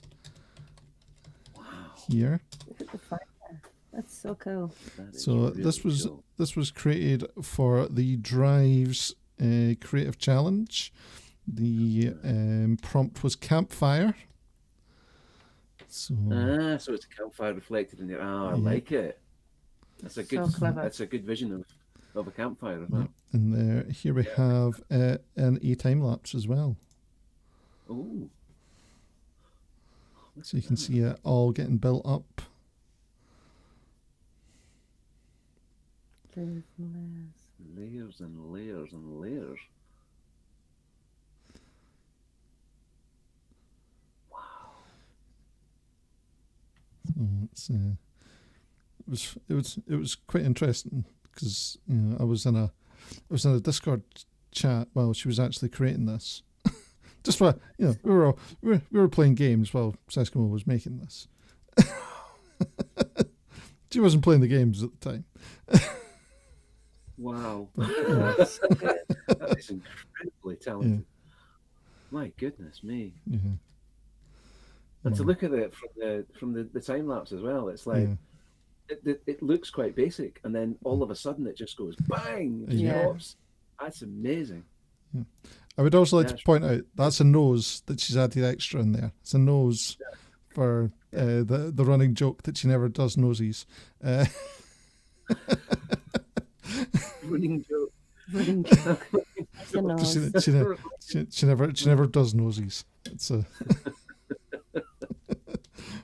that is really cool. I like that. She's absolutely she's an amazing artist. So it's also an amazing emote artist. She did all my emotes. Wow. Right. All the new emotes that I just got done. She was the one that did all those. Wow. Haggis ones. Yeah. Haggis. Yeah. I had to get a haggis. Haggis and the Haggis Man. We once convinced somebody that the haggis was a real thing. Just because it is. Well, totally is. Well, I know it. We convinced this person, who shall remain nameless, Alice. Alice isn't even she's American. She just lives in America now. That haggis is the left leg shorter than the right leg, so that they only go around one direction. So if you wanted to catch them, you went the other direction, and you could catch them at the bottom of the hill. You just knock them over, and they'd roll down the hill. And she believed it. She absolutely believed it. Completely believed it. And then we had to tell her that it wasn't real. It wasn't real, and then she didn't. That it wasn't real. She said, "No, you just make me feel better now." And I'm going, "No, it really is. We were joking." Are you sure? Yes. Okay. So the whole haggises with one. Think about it. Just think about it. Living in America. What can I say? Yep. Oh, brilliant! It's that bit. It's totally real. Them haggis. Oh, it is. Yeah. Haggis, they exist. As far as I'm concerned, it's completely real. Yeah, and they all worship the haggis man.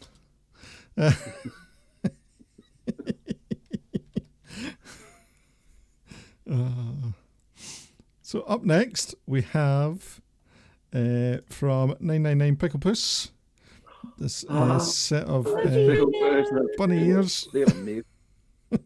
Bunny ears. Fluffy lugs. That's what I call them. Fluffy lugs, right? Fantastic. They definitely suit Puss. Yeah, I was going to say they are definitely a Pickle Puss set of ears. That's her colour. Definitely is super fluffy, which is that's Pickle Puss. She's very clever. Cool. She makes some amazing stuff, and every week she makes something different. I know. It's amazing how her output is astonishing. Like every week she just goes, "I'll try something else now." Right. There's always something new. Sometimes soon, which never seems to. So. Yeah, because she also made this as well. This wire work as well. That's gorgeous. The detail, and that's quite small from what I can gather. It's all copper wire and beads. It must take ages to wrap all that wire round and round, and then get all the little beads on. Yeah. So each one of them is an individual bead. Yeah. Wow. That's amazing, isn't it? Yep. Lots of work gone into that. A lot of totally. Work. That's really, really nice. It's done a lot of work there. Mm-hmm. And cool. Such a range of different things. Yep. And they're all makers. Yeah, it's amazing. That is the amazing thing is there's people do so many different crafts on and you'll just jump in and you'll always find something new and different happening. Very much so, yeah. Because here's Make Mistakes, who's normally a woodworker, but he's now also found. The fun of electronic music and synthesizers. So has he built this himself, or is this out of bits, or is it? So these are all separate pieces that he's got. So it's all like kind of little kind of board things that he's managed to get. What are they called? I'm trying to remember what they're called. Where are they? Where did they post it? I didn't see. It's a new noisemaker. It's acid-based sounds. And I'll need to just change the stream to you guys so you can actually hear this one. There we go. So there we are. Right. So here is the sound for you guys. Here we go.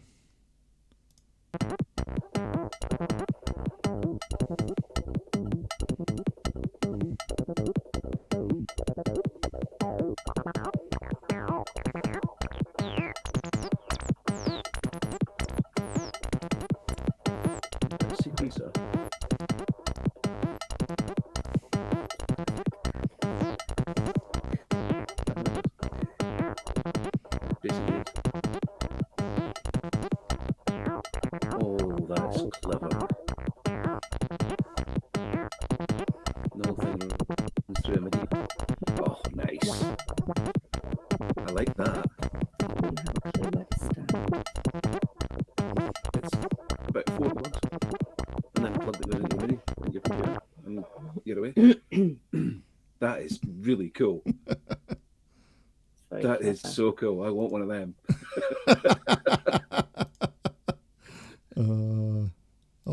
I love when he does that sort of thing. It's totally something different. He's opened me up to my inner geek. Aye. Really cool. I love all that kind of stuff, all that kind of Yeah. little kind of fiddly electronic stuff. Yeah. It's great. You can Good. make so many different things out of even just a board and two top units. Yeah. You can do all sorts of stuff. You can make surveillance cameras. You can make HD cameras that can photograph the moon. You can do all sorts of stuff, and it's really cheap as well. I mean, it's Oh. like 39 quid for a board, and then you can add bits onto it, and it costs like 5 or 10 to Is each bit. that like an Arduino sort of thing? Yeah. Yeah. I mean, that kind of stuff costs 30, 40 quid. Yeah. So, yeah, it's amazing how much you can do with really, really cheap kit. Yeah. Because like he just started off with like just those basic small boards, the ones on the right hand side. That's all he was using to start off with. Because they're all just sound maker boards. Yeah. He had like 3 of them, and then he's just started branching out with the rest. Yeah. That's Yeah. very clever. It is. It's very good. I wouldn't have a clue where to start. I don't have a clue where to start. That would be a first get. Yeah. Fair enough. And, But I have yeah, a clue where to start. Yeah. you'd end up somewhere. So that's what happens with these sort of things. You just end up somewhere. You're Lots gonna of end up. leftover wires and screws, probably. Lots of wire, at least 3 wires and 2 screws left over every time. Yeah. Yeah. Oh, brilliant. So that was everyone's show-offs That was from really this cool. week. Thank you very much for that. That was It great. was great. There's some lovely So- things in there. Guys, if you'd like to be on the next show-off, which will be in a few weeks' time, because we're taking a little break after this show, jump onto the Discord and throw your work into the weekly show-off section so we can get on to the next show. So it'd be awesome. So I always like to see what everyone's making. It's always great to see. Who's she? I don't know. So let us jump back and look at what you guys have been doing. Oh, there it is. Yeah. There's the crap shack again. Clean out, if that helps. So back in, start. So we look to kind of what got you started. Your kind of tasters and the kind of the start off, kind of things that you're making, and then you sent me some things that you were then into, making more, kind of now, or more recent sort of works as well. So there's Like more lovely. technical stuff. So this is a very cool looking vase. I like that. Yeah. You guys got That's the quite a big piece. I threw that before I fell down the stairs, didn't I? Yes. So that's a couple of years old. I threw that not long before I fell down the stairs when I was coming out here. But a lot of the stuff that I'm doing now, I've kind of slowed down because I felt like I was just creating and just not taking my time and not enjoying it before. When now, since I came back, I've slowed down and I get much more enjoyment out of the creative process, and it feels like I'm more involved with every piece that I make rather than it just being, I've just thrown this pot, let's just get it in the kiln. So everything feels a bit more, Controlled. smooth kind of. Smooth. Yeah. Smooth. Smooth.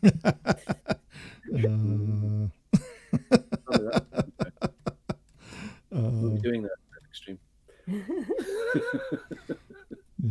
So so was the with this piece, this was just kind of just a standard kind of pot that you would normally make, or I think that was a day I was just kind of playing with the clay because I do that quite a lot. I like to just put a piece of clay on the wheel and see what goes out. And that day that came out. I on the wheel and I don't know where it's going to be at the end. Now, where before I was like, I'm going to throw a cup, I am going to throw a ball. Now I just let the clay kind of go wherever it wants to go. If it wants to be a big pot, it'll be a big pot. If it wants to be a little pot, it'll be a little pot. It's a much more meditative process. Yeah, Yeah. yeah. It's just, It's. I feel like I reflect more as I work, rather than just battering through it. Yes, really kind of, Yeah. that works. yeah. Yeah. Yeah. We'll go with that. So, you're not just doing kind of throwing the pots and all that, you're also doing sculpture, Yeah. which is really I've done some cool. figures. I made a set of figures for somebody for Christmas. Like I said, I did 3 children and a mother figure, three-seated children and a mother standing reading, for somebody for their mum's Christmas present. I think that's one that I made for me. Is that one that I made for my mum? I think it is. Yeah, that's one that I made for my mum. I've made my mum a couple of. She likes the sculptural pieces, so she's got quite a few of them. Yeah. But it just depends what people want. If they come to me and say, "Can you make this?" I'll say, "Well, I'll have a go." And if you like the outcome, then you can have it. You can buy it. Are you making these on like an armature, so you like, making like a foil or anything underneath it, or? No, it's just clay. It's just the clay. What I tend to do for the body pieces, I roll out the piece of clay that I need, and then I leave it to sit and dry out a bit, so it's leather hard, so it's a bit firmer, so it'll stand up on its own, and I can attach pieces to it. So yeah, but I like doing the figures. I like doing a bit of everything. I think it keeps things more interesting, and I don't get bored. Because I think if I did the same thing all the time, I'd just get bored. Yeah. It's a definite. It's that, but kind of keeping changing things up and just kind of figuring what kind of what the next project's going to be. Sometimes, isn't it? Yeah. Because I've done a few kind of carved pieces and sculptural pieces. That was me playing and I made a couple of little Among Us figures. I was looking at them and I'm like, I think those are Among Us pieces, aren't they? I'm like, those are definitely Among Us. Yeah. They're amazing now. So I made them on stream. I didn't know what to make, and you suggested them, didn't you? I did, yeah. I just went, why don't you make some Christmas figures? And they came out like that. I was like, brilliant. Yeah, I made them. I made a little soot sprite from Studio Ghibli at the same time. Well, sometimes I run out of ideas. I'm like, what shall I make now? I keep asking people, what do you want me to make? Do you want to see me make anything? And they all say, no, we just like to see you work. I'm like, okay, we'll make these. And the angels I made for Christmas time. Around about Christmas time, I was making angels. They were lovely then. Yeah, they're beautiful. Are they made with a different clay? No, they're made with the same clay, but then they've got a white slip coating, so they're dipped into it's a white clay, but it's in liquid form, and it puts a white coating on them, so it makes them look like an ivory white colour when they've been fired. What, angelic? Angelic. Makes them look angelic. Mr. Fruitful's asking, have you done anything with polymer clay? Many, many years ago I did, yeah. I used Fimo. I've also used air drying clay, but the air drying clay does degrade after a while. It kind of gets brittle and breaks. I did a lot of stuff like that with the kids, didn't I? When they were at school, we used to make little pots with them and things like that. So, yeah, I really do like those Among Us ones. They came out really well. They made quite a good seller then. So that's the thing. Until they come to tell us we can't do it because we're breaching the copyright. yeah. But other than that, it'd be great. That is the thing. Copyright is always a major issue, for things. That's it, yeah. I made somebody a sorting hat, a Harry Potter sorting hat once. Yeah. That was quite good, actually. And that was good. But you can't sell them because the copyright. So you have to be really careful. If somebody comes to me and says, "Can you make this?" I can make them on an individual basis, but can't mass produce anything. I just don't have the space or the time. Yeah, well, it's that bit of trying to get licensing. Because especially things like Harry Potter licensing is an absolute nightmare. They employ a whole team of lawyers just to watch for people who are trying to breach the copyright. Yeah. Oh yes, I've seen it many a time. Because and I've done stuff to get licensing. Right. So it's been an interesting process, to say the least. Right. I don't think it's really worth it for us. No. It can be worth it if you're making a product that's worth selling. Yeah. But if you're able to sell enough of them to make it worthwhile, or if the licensing isn't like a huge price. But but things like Harry Potter stuff, they charge you far too much money. It's madness. Yeah. Yeah. It was a birthday present for your niece, wasn't it? Our niece. Yes. Who was really into Harry cool, Potter. Yeah. So I made it for her. It was lovely. Yeah. So here we go, guys. The kiln that we've been talking about. The kiln. Here it is. There it is. There it is. Check out this. This is what it looks like inside. It is big. It's a big kiln. So how big is it? It comes up to my waist, and it's big. Yeah. I mean, those mugs at the bottom, I think the blue and white ones are quite big. I think they're like pint size Right. mugs. So you can kind of see how big it is. It is huge. And you can fit 3 shelves in there? About 3 or 4 shelves, depending how tall things are. So it takes quite a bit to fill it. Because you can fill it upwards as well. Yeah. But you've got to remember, you've got to do 2 firings as well. You've got to do a firing, and then you've got to do a base firing. So, In the bisque firing, you can stack things on top of each other, but in the glaze firing, you can't because they stick together. So you have to make sure there's space between everything in the glaze firing. Right. Because it's melted glass basically, and if they're touching, then the weld together, which has happened a few times. I've had a few. to the shelf as well. I've had a few weld to the shelf as well, where the glazes ran. Yeah, that was interesting. So how'd you detach them from the shelf? An angle grinder. Oh no. Yeah. Which was one of the results, which resulted in me having to come home one day because she nearly chopped her thumb off with an angle grinder. So, yeah, that was interesting. Whoops. It was like, I'm on the phone and she's going, I think you might need to come home. And I went, why? She went, I've hurt my thumb. And I went, what do you mean you've hurt your thumb? She said, well, I had an angle grinder. And I went, oh, Jesus.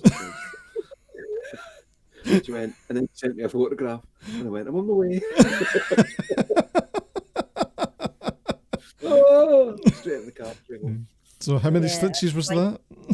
I sliced through the tip of my thumb and got 5 stitches right through the nail down to the bone. No, it's like that when you mentioned nails, I'm like, nope, nothing out on that one. Yeah, it wasn't good. Yeah, I've still got the photo. It healed well though. It's still a bit numb at the end, but it's not bad. I've had a few. Yeah, that's right. Yeah. So your PSA for using power tools the correct way. Yes. Please don't use it the way Squilkie does. Yeah, I don't use it. So how did you manage to slice your thumb with an angle grinder, though? That's what I need to ask. Bounced off a piece of glaze. What? The number of times you explain it, it still doesn't get any No, better. it doesn't get any better. Oh, God. You're not holding it with 2 hands. Well, you had one hand holding the. I had one hand holding the shelf. I was kind of resting it, and I had hold of it, and it went dink off the glaze into my thumb. All right. Okay. It bounced. Frightening, isn't it? Yep. Yeah, glaze is very, very, very hard material to shift. Mm-hmm. Bear that in mind. Everyone at home, bear that in mind. Yeah. Don't try and take it off with an angle grinder. No. Chisel, hammer. Or if you're using an angle grinder, 2 hands on the angle grinder, clamp yourself. Your hands on the angle grinder. I've actually got a bench grinder now, so so it doesn't happen The now. reason she got the bench grinder was because she tried to chop her thumb off with the angle grinder. See, that was the plan all along. Yeah, it was. Oh, hello. Oh, Have you woken up again? it's the return of the cat. He's stirring. Not having a stretch. Oh, we're good. We're good. Excuse me. So, that's it's that's we got. Dan and John's give us the exact measurements. The 45-gallon drum size. All right, That's how big it is. He'll know because he was in their garage for that long. Nice to John. Yeah. Thanks, Bob. It's a fairly substantial size. It's big. Yeah, but It's big. it's it means you can fit a lot in though. And that's It does. It's true. Yes. And I don't know. I mean, I don't really know if it works out cheaper to do lots in one batch or whether to do small ones but have a smaller kiln and do smaller batches. Because I don't know what the difference in consumption is. Don't know. I think it probably works out about the same, to be honest. Yeah. I don't think there's a lot of difference. Navy wife, that is a kitty foot you can see. It was just the kiln was on eBay, and it was where my mum was. It was in the same town, and it was £200, Wow, it's a bargain. which for a kiln is incredibly, incredibly cheap. Yeah. Yeah. And then my wheel, Oh, got the wheel came from Durham, County Durham, which cost me £50, which is incredibly, incredibly cheap for a pottery wheel because they're about £500-600. Yeah. Oh, it's getting all the bargains. Just right time, right place. It just felt right. And then a lot of my glazed materials, Barbara Davison Pottery was local to us, and when she retired, she just walked away and left everything in the pottery. She left everything. And the Scottish potters were invited to go take what they wanted, anything they wanted, because it was just going to get skipped. And there was lithograph printers and pug mills and jiggers, and they all just got binned. I mean, we took quite a lot, didn't we? We took what we could fit, which is why both sheds are full of pottery and glaze stuff. Still. Yeah. There's houses on the site now. Yeah, the place we got it from isn't even there anymore. It's been knocked down. Take what you can get. Especially if it's going free. Oh, exactly, yeah. If it's free, yeah. Or it's going to be skipped anyway. Because if we hadn't, I mean, it's an expensive hobby, and I think if I hadn't got the wheel and the kiln so cheap, I wouldn't have been doing it. That's the Because thing. it is quite expensive. Without all the freebies that I've got, I wouldn't be able to do it. So it is an expensive. Yeah. So see if someone wanted to get into pottery, what would you kind of be suggesting for kind of starting to get into it? What's kind of the... I would probably suggest that if they're in Scotland, for them to get in touch with the Scottish potters and find somebody who's doing classes, and go and do some classes first to see if you like it, because you might get there and absolutely hate it, or you might get there and absolutely love it. There's lots and lots of potteries up and down the length and breadth of the UK. Certainly is. There's also I think the English Potters Association. and there's probably an Irish one, but I know there's a Scottish one because I'm a definitely a Welsh member. one. There's definitely a Welsh one. And they put on lots of events as well, so you get to go and see really fabulous people from all over the world come to like pottery conferences, and you get to see some amazing people making beautiful things and telling you how to do it. So being in the Scottish Potters is really worth it. Yeah, I really like. You get to talk to people all over the country and see what they're up to as well. And they're very supportive. Yes. And they're a lovely bunch.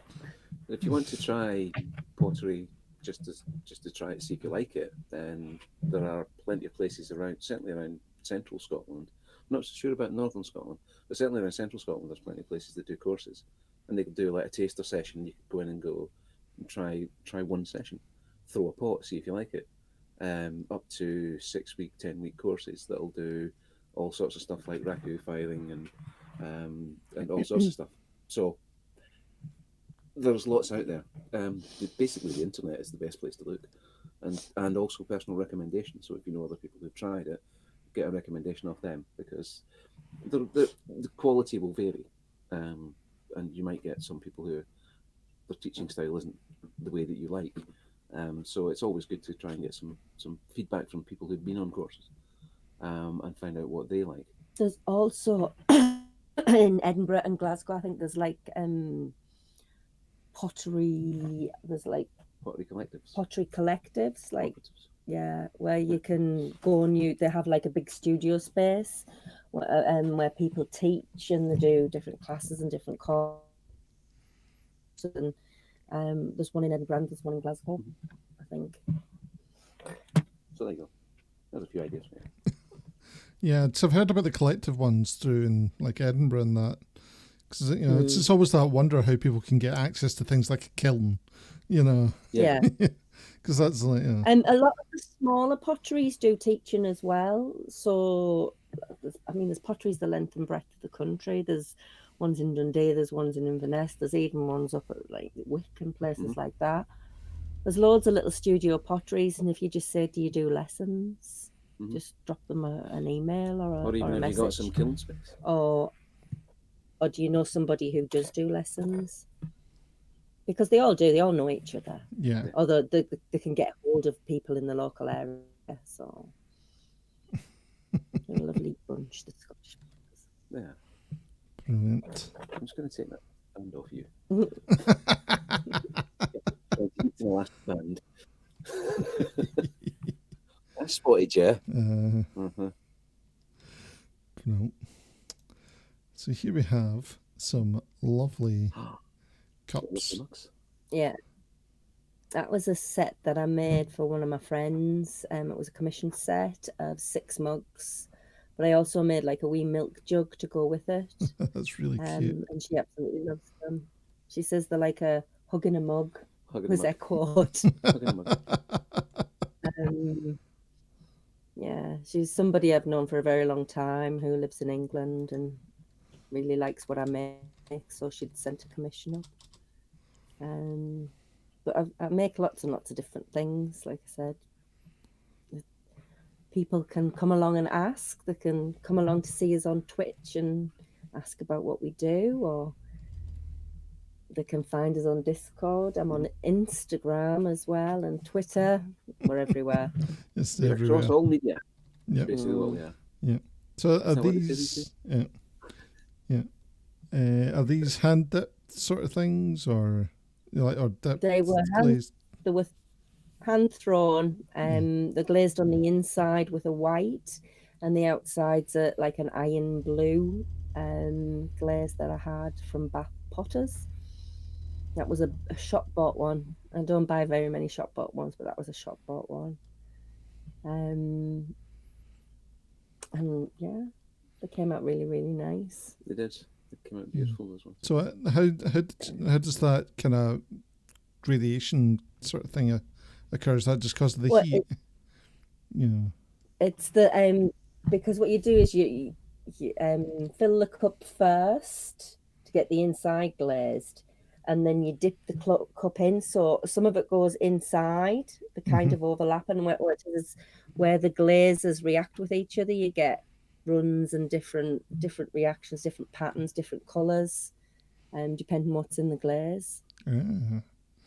So I've always wondered how that kind of pattern effect sort of thing happens. It's the reaction between the components of the different glazes, depending on what elements and what metals they've got in. That one was tin and zinc, I think that one is. So it just gives that kind of very beautiful effect, and kind of like sea and sand and all that sort of thing. Yeah. Like I said, it also depends on the temperature. So different glazes mature at different temperatures. You can get really low fire glazes that mature at like a cone 4 or about 1100 degrees. And then you can get up to cone 10, which is 1300 degrees. And anywhere in between there, depending on what temperature you fire to, is how your glaze will come out at the end, depending on what temperature. You can also do things like put a soak. It's called a soak. So you hold the kiln at a temperature for half an hour, and that allows the glaze to do different things because it's held at that temperature. It allows the glaze time to kind of get the reactions done inside, so you can get loads of different results depending on how long you soak for and what temperature, how quickly you fire. All affects what comes out at the other end. It's very complicated. It also makes it very difficult for it to be consistent as well, because you've got to do exactly the same thing with exactly the same mixture at exactly the same temperature for exactly the same length of time. Otherwise, it comes out different. Yeah. Oh. But the good thing about that is that everything is different, so you can never get anything that's exactly the same. So every single piece, even in a set, every single piece is unique. Yeah. Which is really great, and that's one of the things that I love about it, is the fact that it's you can produce a completely unique, even in one set of 25 things that all look exactly the same. Each one will be an individual piece. And I love that. Slightly different. Yeah, I love that. Just because of the reaction of the glaze and where they are in the kiln. So.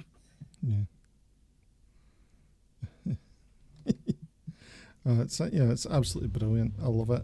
It's that uniqueness works so well. It's absolutely gorgeous.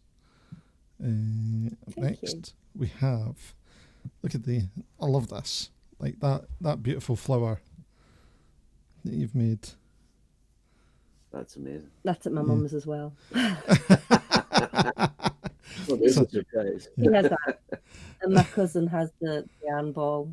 It's a yarn ball that I made. I thought it could have been a yarn bowl, and just looking at it, I'm like, I think it's a yarn bowl. Yeah. The flower I glazed in it was like a turquoisey colour, and the ends were like tipped with gold. It was really gorgeous. It was beautiful. And that was quite a big one. That was the first time I'd ever made a flower like that, and it took me ages and ages and ages, and I didn't want to sell it because it'd taken me that long, so I gave it to my mum. Yeah, each individual leaf is an individual piece. It's handmade and attached. They're all attached individually, all the way around. Wow. I can't imagine. Yeah. I've made smaller ones, but the big ones take forever. Well, it would do. It's a lot of work to go into doing that. Yeah. Just kind of, and kind of keeping the precision going and make sure it's placement right and all that. Yeah. And also grading your leaves, so you start with quite small ones in the middle, and they get bigger and bigger and bigger as they go out, just to give you the shape of the flower. Yeah. It took a long time to make that. And how did the yarn bowl work out? That it came out really lovely. Did I do it blue on the? I think it was blue on the outside and like an oatmeal in the middle, and it came out really lovely. And my cousin has that one. She bought that one. My family like to buy what I make as well. So. Because structurally, I thought it could have ended up having issues just because of the kind of way you've got that space because of kind of the cutout section. But no, it came out okay. I think I painted. I'm trying to remember that one. I painted the outside of it and poured in the inside, and then cleaned up the outside and painted the outside, so it came out really nice. That was it. Yeah, she did. Yeah. I know. It's amazing. I love it. Love it. Now not that one. This one here. This mug. That's the rose. That's waiting to go in the kiln to be fired. So that's a Sgraffito mug. What? Sorry, what's that called? Sorry. It's a Sgraffito mug. Oh, the Sgraffito. This is what you were talking about before. Yeah. So that's roses, and what it is the mug colour is what's shown underneath. It's been painted in a pink glaze, and then I've scratched through the pattern of the rose through the pink, so you can see the colour of the clay underneath.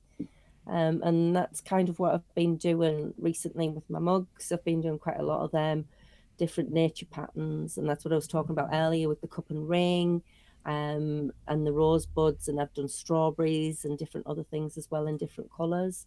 So I'm quite excited to see how they come out, because I've not done anything as intricate as this before.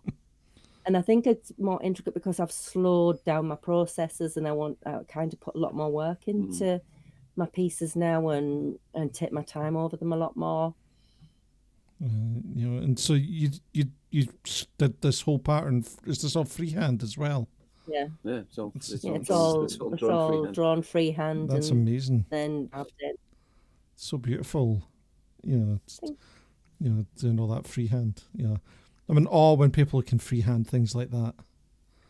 It's took a lot of practice to do it on mugs. Is can be quite challenging. Yeah.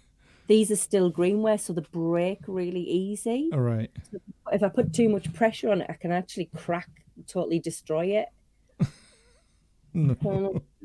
Yeah. It has happened. It has happened. Yeah. Yeah. Really not that. That's hello. No. Here's the cap.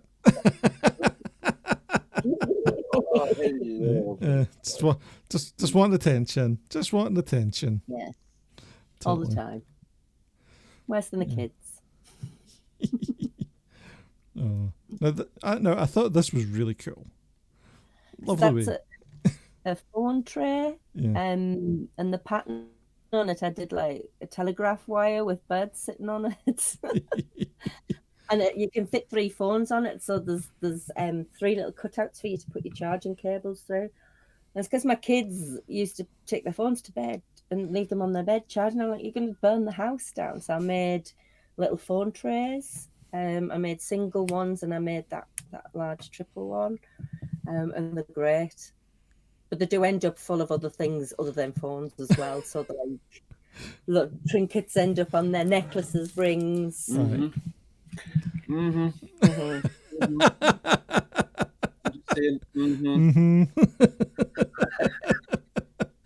No domestics. You're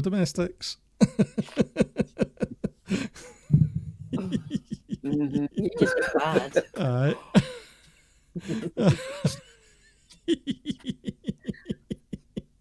An idea I came up with, because if a phone gets hot on ceramics don't transmit heat that good, so it would be safer if anything happened to the phone on a ceramic tray. Yeah. It's just It's an idea. It's a great idea. It's when I saw it, I'm like, oh, that's a superb idea. Like, never thought of that before. Just having those slits on the end, just for having your charger cable in. Like, it's I really also cool. made some trays to put straighteners, like ceramic trays to put straighteners on for people as well. Stop them burning their furniture. It's probably a really good one to have. So a number of times, like, my sister has forgotten about her straighteners, and she's phoned and went, go over to my house, check. Yeah. Check this off. Plug them quickly. Having girls is kind of That's a kind of essential. Yeah. All these ideas I come up, tried to save Save them from burning us down. Oh, brilliant. Yeah, there's another really cool tray. That is it's quite a large platter, isn't it? I used ferns from the forest. What I did is I put the ferns onto the plate and then glazed over them and then just peeled them off once it was dry, and they left the most beautiful patterns. Yeah, that's beautiful. I thought you'd done something like that. Stuff, isn't it? It's all about trying to bring nature into whatever you produce. Yeah, so we use a lot of kind of loose shapes and stuff like that because it's a nice link, and especially if you do the colouring as well as the shape, it kind of gives that nice balance between the two. Yeah, Definitely. I like it. Thank you. It's very kind. It's definitely really That's cool. one of the few that hasn't been broken in the house. It's still in the house. It's still not broken. It's I think it is. Yeah, I think it's still going. It doesn't get used very often because it's like a nice big platter for putting out with if you're doing like high teas and things. It's when it's when you get all the sandwiches and all that. So they'll be getting used on Sunday for Mother's Day. Getting you.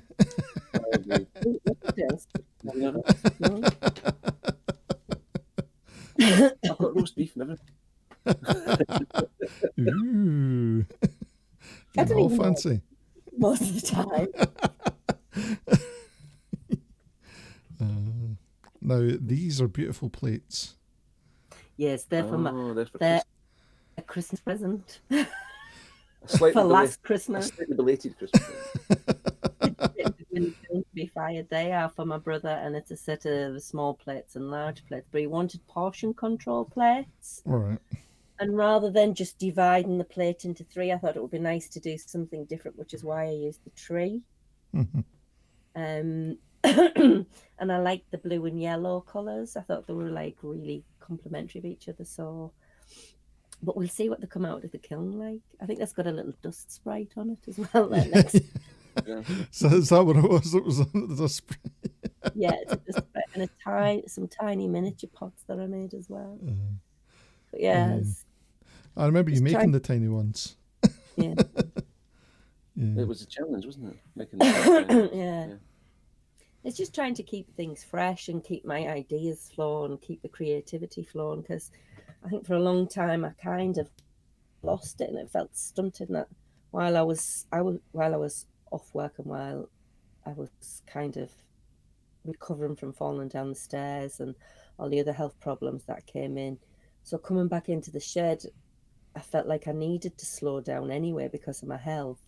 But in slowing down, I think I'm creating better work. Definitely. It's it's that bit when you do have that kind of focus and take your time and just kind of go, what am I doing? How am I going to do it? Yeah. And then you're like, oh yeah, I can do this, I can do that, and it just creates something different and something you can be more proud of than just rushing and going, it's done. Yeah. It is. It's a contemplative process. And I think before as well, a lot of my stuff was inspired by I was watching what other people were making and what other people are doing. I don't do that so much now. I kind of come out here and I think, right, what do I want to do? What do I want to create? What ideas have I got? And I'm using that a lot more rather than watching what other people are doing. Doing me. Yes. Which is really cool. The little pots and stuff, that was, you were doing them kind of as a challenge sort of thing, weren't you, for kind of that with the Great British Throwdown? Is it the Great Pottery Throwdown, whatever it's called? There's a group of American potters online who were all involved, and I kind of stumbled into one of the streams, and they're saying, oh yeah, come and join us. So I kind of joined the Discord, but they were already halfway through. So I was like, oh, I'll have a go at a couple of them. So I did the miniature pots. I did a sealed pot. And I did Did a couple of other things, but I did a teapot. Oh yeah, you did. I did a teapot. So I did a few of the challenges, but yeah. Yeah, I assume you're not continuing it then. Are you just kind of doing what you feel like doing? Through it, so Yeah. I'll do a couple. And Navy Wife is asking, have you ever done anything like putting family pictures on a tray like that and using Mod Podge glaze over them to seal them on, more for decoration? You can get things called decals, where you send away the pictures that you want putting onto the decal, and they will send them back. And then once the pot's been fired, you apply the decal and fire it to 600 degrees, and it seals it onto the pot. It's like the pots you get buy from the shops that have a pattern on them. It doesn't scratch off. So once the decal's applied and it's fired, it stays on. It'll be dishwasher proof. It should be fine. I have done that, but I haven't done it for a long while. No. Because I can't remember who the supplier of the decals is.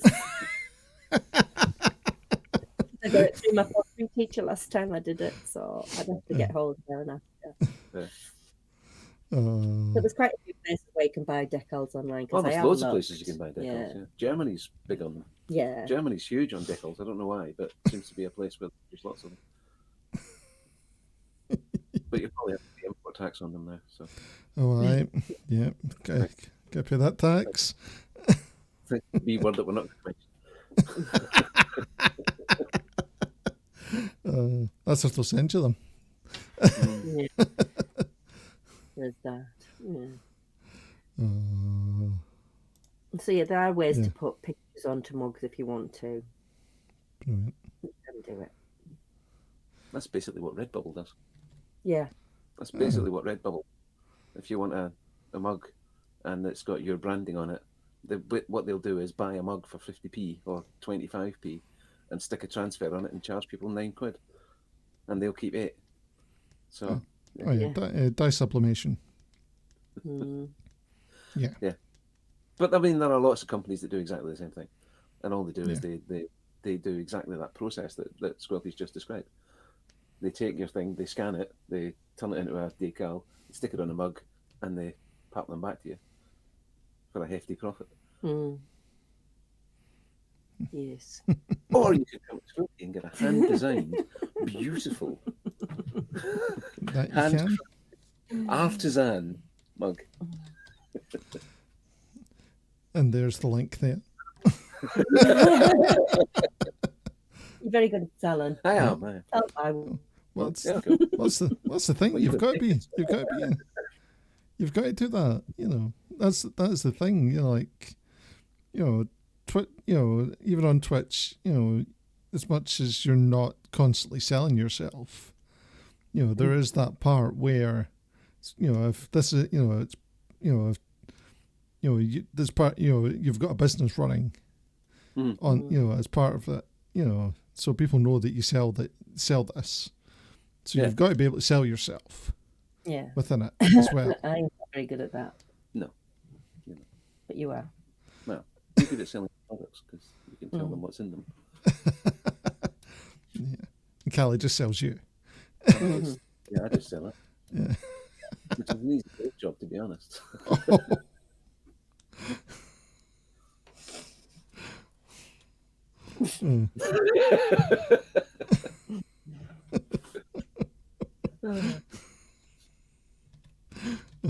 So let's get away from that. Let's get away from that quickly.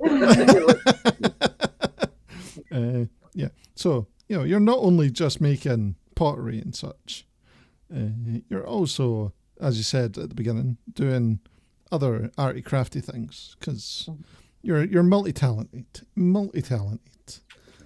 So we've also got things like felting as well. Yeah, 'cause these are super cute. They are lovely. The angels are lovely. I like the angels. And Nessie. I love the Nessie. Nessie was super cute. And there's also your channel. Appa. Appa. Yeah, my felted after. Yeah. I started doing needle felting probably before I started doing pottery. You probably did. Yeah. I saw somebody doing it online and thought, I That think looks I could interesting. probably do that. And went and bought some wool and some needles and did it. It's good fun. But I blame my parents because my mum's really good at crafts and DIY. My dad's really good at DIY and things as well. So I can do a little bit of woodwork and I can sew and I could do all these things. My mum's really good at art. So I've got a good basin for my craftiness, I think. Yeah. They're both really creative people. I mean, my dad's really good at building things out of wood and just things like that. And yeah, so it's in the genes. It's in the James. It definitely is, because look at these. An Ewok. Falco. And Falcor. Yep. Falcor, the luck dragon. Yep. I love Falcor. Oh, can't be a bit of never-ending story. He's the favorite And my Ewok. when you live in Ewok. These are absolutely gorgeous. Ewok Listen. is super. Yes. You know, that Ewok. It's so cute. I love it. He's only about that big, I think. Yeah. Yeah. It's tiny. He is really, Tiny really little small. Ewok. But he's so cute. And he was lovely to make. Mm. I made a Chewbacca as well, didn't You I? did, yeah. I made a few things, Star Wars things. And the Falcor took forever and ever and ever. And I don't even know what it is. Mhm. Somewhere in the house. It's quite a large-sized Falcor then.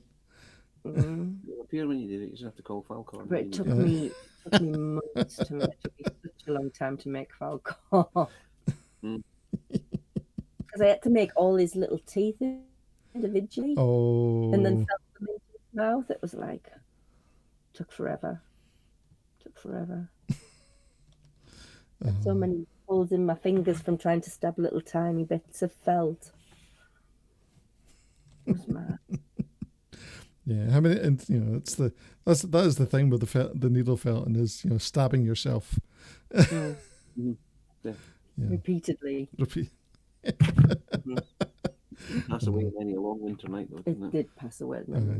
Yeah. Chat is currently talking all about how traumatized they are by the never-ending story.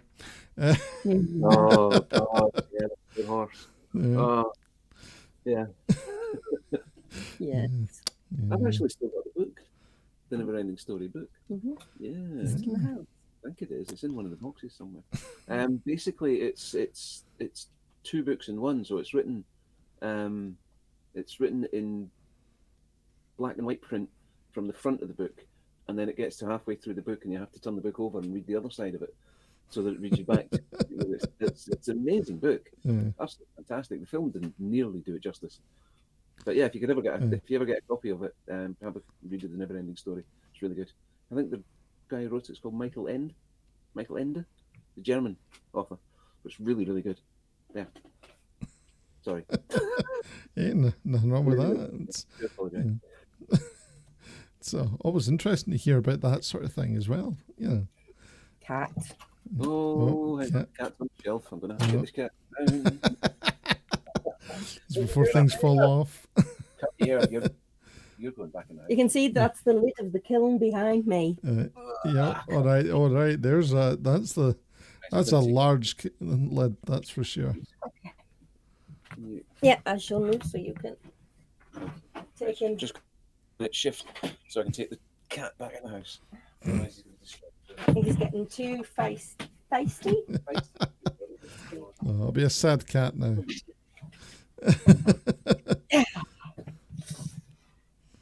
So that was my first attempt at pyrography. Oh. That's it. Pyrography is a fun one to try as well. How did you find it going? It's quite different. I've learned a lot from watching Pixie's Creations. Oh, yeah. Who's another great streamer. She Who has. does pyrography, and her stuff's amazing. And she's given me loads of useful helps and like hints and tips watching her, because she does pyrography onto paper, which is fabulous to watch. And her work is so beautiful. But that was my first attempt. And I was quite pleased with it. Yeah, it's really good for a first attempt. Like a North American kind of eagle. That was what I was aiming for, and it came out quite well. Yep, definitely. You definitely got what you were going for, that's sure. It's actually the handle of a wand that I made for my son's girlfriend. She's a huge Harry Potter fan, so I made her own wand. So did you whittle that, or? Yeah. Yeah. Yeah. See, look at this. You're multi-talented. Absolutely multi-talented. Yeah. It's like I said, it's all my parents' fault. Yeah, well, they taught you well. Yeah. Yeah. Bit of everything. Yeah. But that's what this is what you like to see, though, is people just going out and show, being able to do all these different things. Yeah. You made it back. You didn't get blown away. The wind and the rain. The wind and the rain and the hail and the snow. Oh, yeah, God, it's chilly out there. It is. It would be. It would be. Right, I'm back. What are we on now? That was my dragons. Dragon. Love it. Love it. Look at that This dragon. is what I sit and doodle when I'm bored in bed. I have a notepad and a pen or a pencil next to my bed at all times. And if I get bored, I just sit and doodle. And this is the kind of things that I doodle. Absolute craziness. Just, yeah. It's good to me. I was going to say, it's nothing crazy about that. Just a run-of-the-mill dragon. Crazy. Yeah. It's definitely a fantastic image. I love these sort of things. Like, people that do this sort of stuff, doodle and art and all that, like yourself, it's that creative spark that then leads on to something else. Because then you'll use that to kind of, inform something else at some point, more than likely, won't you? Yeah.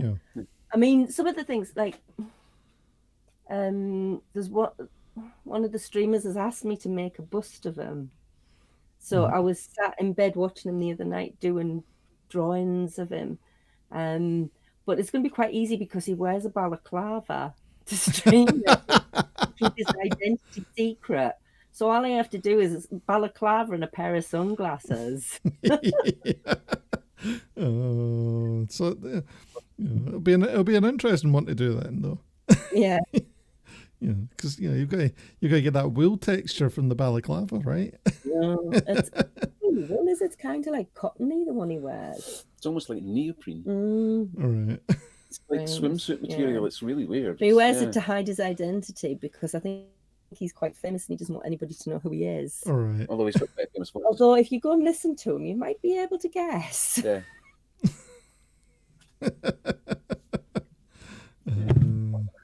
He's the quiz man. Well, I don't know who he is. Yeah. I've got no idea.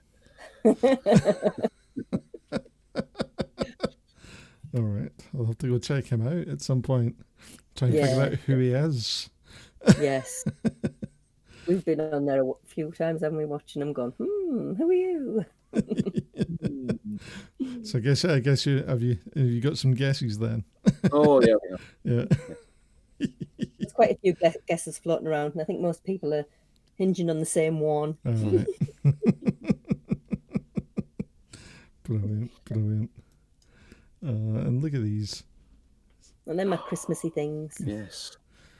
Christmas wreath, gorgeous. It's my Christmas wreath, and Callie insisted I had to put a Star Wars ribbon on it as well to represent the geekiness of that. Yeah, Yes. I was like, Obviously.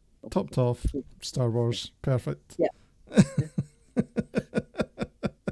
So that was just things that I gathered locally. It's all recyclable stuff in the wreath. There's no oasis. It's made from willow and moss. And then I just shove bits of tree in that I gather from the forest. That's how it came out. It's a spruce. Yeah. Yeah. Plenty of trees around here. Yeah, we have a lot of trees. I was going to say you've got some nice looking spruce trees there. Folk will be after them for the gala days. Well, I mean, the thing about stuff like that is that even if everybody in this entire village went into the woods and took down enough materials to make one of them, you wouldn't notice. You would not notice. There's that many trees. It's like, yeah, you could get everybody from this village and the next village to go into the woods and take stuff, and you still wouldn't notice.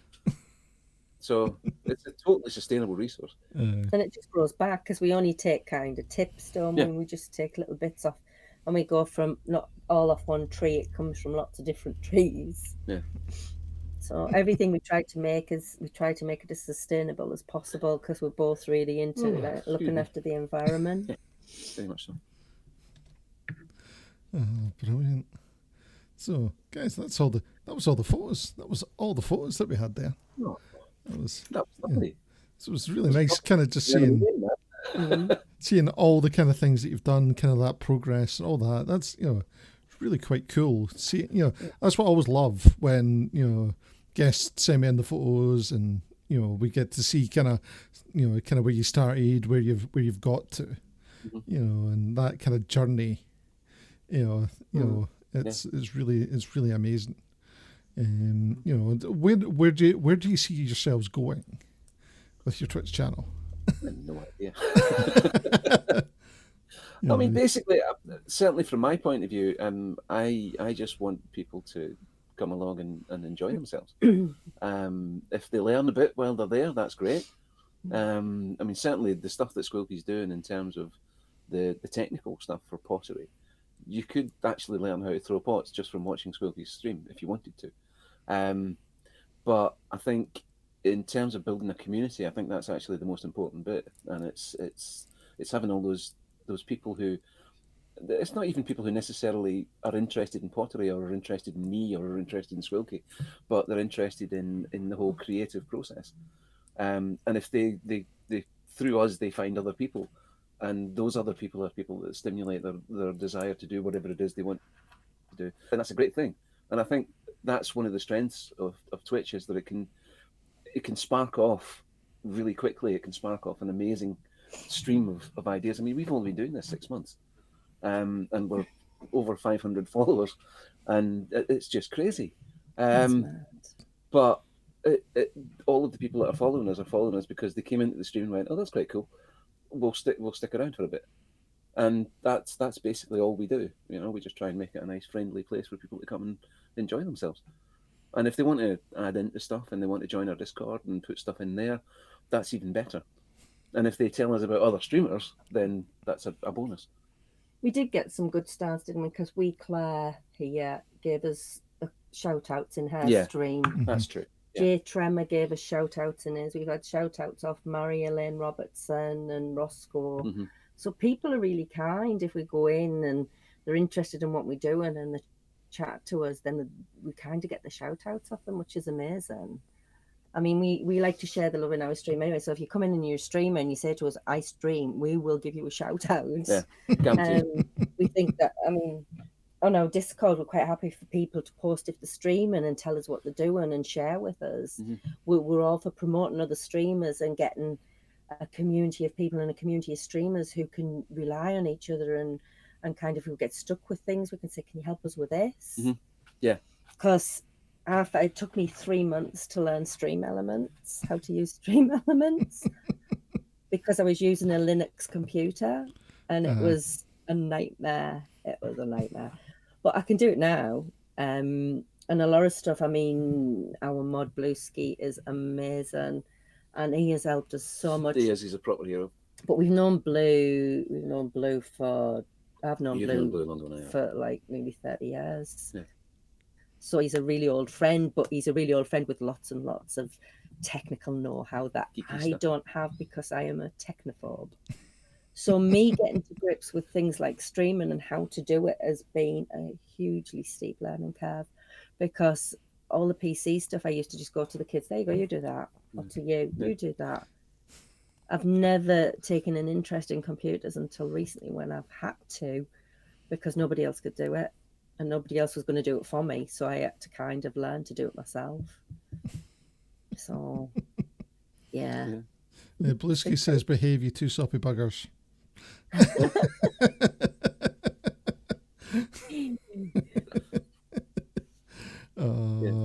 But it's so lovely that, you know, the community that you guys are trying to build for yourselves, and you have built, because it is a lovely community, you know.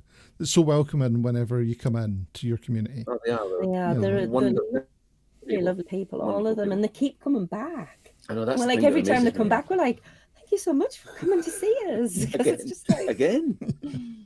Yeah, that's a testament to what you've built, because you set the standards for your community. Yeah, that's in the end, you know, and that and They can be quite awesome.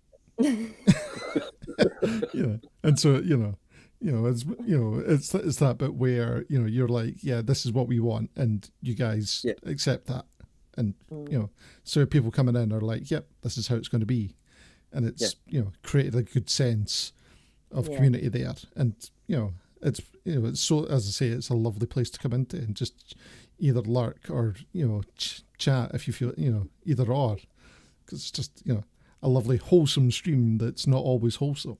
I think we might use that. version. Yeah, wholesome with the hoop version. Oh, brilliant. So now we got the hardest question of the night for you. What's your favourite DOOTNOOT? Oh.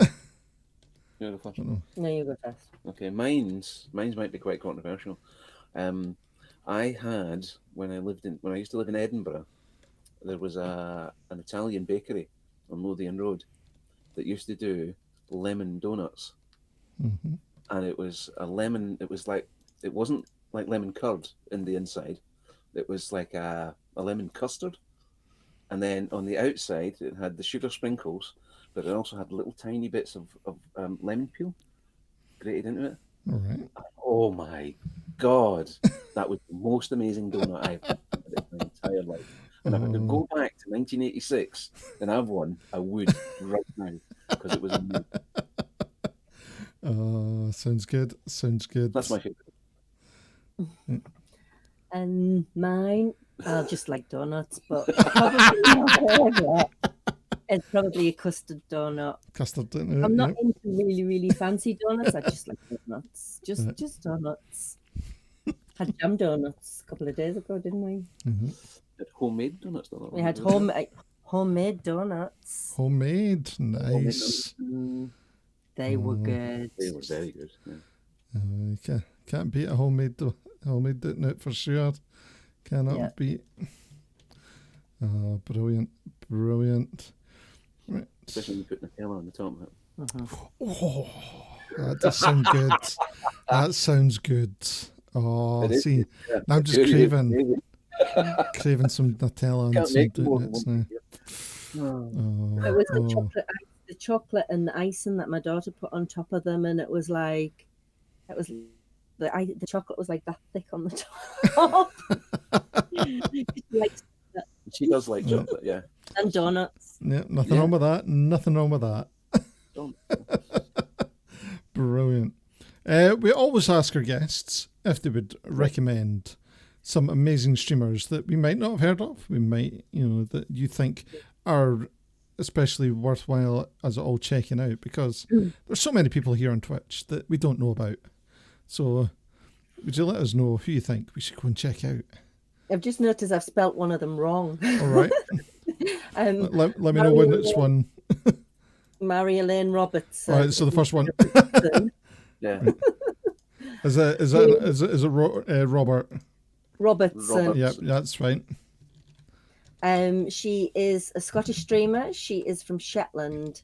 She was a stand-up comedian before the lockdown, and since lockdown, she's gone back to Shetland, and she now tells folk stories and folk tales from around the world, and from Scotland, and from Shetland, and she is fantastic. She's funny, she's entertaining, she tells amazing stories, and she tells them all from her head. She doesn't read from a book. She likes to kind of connect with the story and connect with the people that she's telling the story to. She also plays the fiddle very badly unless she's drunk. Yeah, the drunker she Yeah. gets, the better she gets, Better which she is really plays weird. when she's drunk. Yeah. And she does some cookery streams, but she's coming up to a year anniversary on Saturday. So she's doing a 12-hour stream on Saturday. And we absolutely love her. She is just our favourite. She is so funny and so lovely. And so wholesome. And a community are fabulous as well. They are, yeah. So she's our first one, isn't she? Totally, yeah. She's really amazing. Yeah. And then we've got Custom Socks. Custom Socks actually wrote the theme song for the Craft Shack. The Craft Shack is a little... That one. That was him. And he also did my amazing Fact or Fiction jingle, which is utterly awesome. And I always feel every time he does it, I'm like, I've got to try and come up with something that matches that. I can never get up. I'm like, I've got to raise my game. Every single time I've got to raise my game. But yeah, he is. And he's a great musician. And he plays the pans. Oh, wow. That stuff is just hypnotic. He's absolutely so gorgeous. He's such a lovely lad. He is. And yeah, he's been coming in for quite a long time. Yes, he's been in for a while. So yeah, I highly recommend trying to catch one of his streams. He's really, really good. Also, crafter Daddy Kroon, who is a leather worker from Denmark, who makes the most fabulous things out of leather. He uses quite hard leather, and the first time I went into his stream, I think he was making a pumpkin out of leather, which sounds really impossible, but it's amazing. He's made skull handbags. He's made hats. Yeah, steampunk hat. His steampunk hat is still the best steampunk hat I have ever seen. It's absolutely amazing. It's got cogs on it. Wow. Yeah, he just creates these fantastic things from leather, and watching him work is an absolute pleasure. I really love, and he's really chatty and he's really lovely. He also likes to play Valheim because he likes to go Viking, as he says. He always says Viking, yes, which makes me laugh. He likes his Viking. He likes playing Viking games. So he plays Valheim, and but go and check him out because he's so fabulous. Yes, he's so lovely guy. And we'll put you on to lots and lots more makers and crafters because his makers and crafters community is fabulous. It is. It gets you into that whole kind of European craft network, which is, but there's just some absolutely incredible people doing stuff out there. Who else have we got? Oh, Roscoe. If you don't follow Roscoe, and I don't know anybody who doesn't follow Roscoe, but if you don't follow Roscoe, go and follow Roscoe. He is the most creative person on Twitch, bar none. His puppet show is just his 1030GH stuff, where he does impressions of 1030GH and Limmy, and it's just yeah, and his the whole night shift thing and the oh man, just you have to go and see it to experience it. It sounds rubbish until you go and watch it, and then you go, right, now I get it. He is absolutely amazing, a genius, absolute genius. Only problem is he streams from 12:30 till 2. Yeah, in the morning. So it's probably watching VODs for anybody who's got a sensible bedtime. Yep. But nevertheless, it's still worth watching. So funny. He is so funny. And he's made us laugh throughout the whole of lockdown while we've been on Twitch. Totally. Yeah. He has kept our sometimes to the high. Sometimes to the point where I can't breathe. It's been that funny.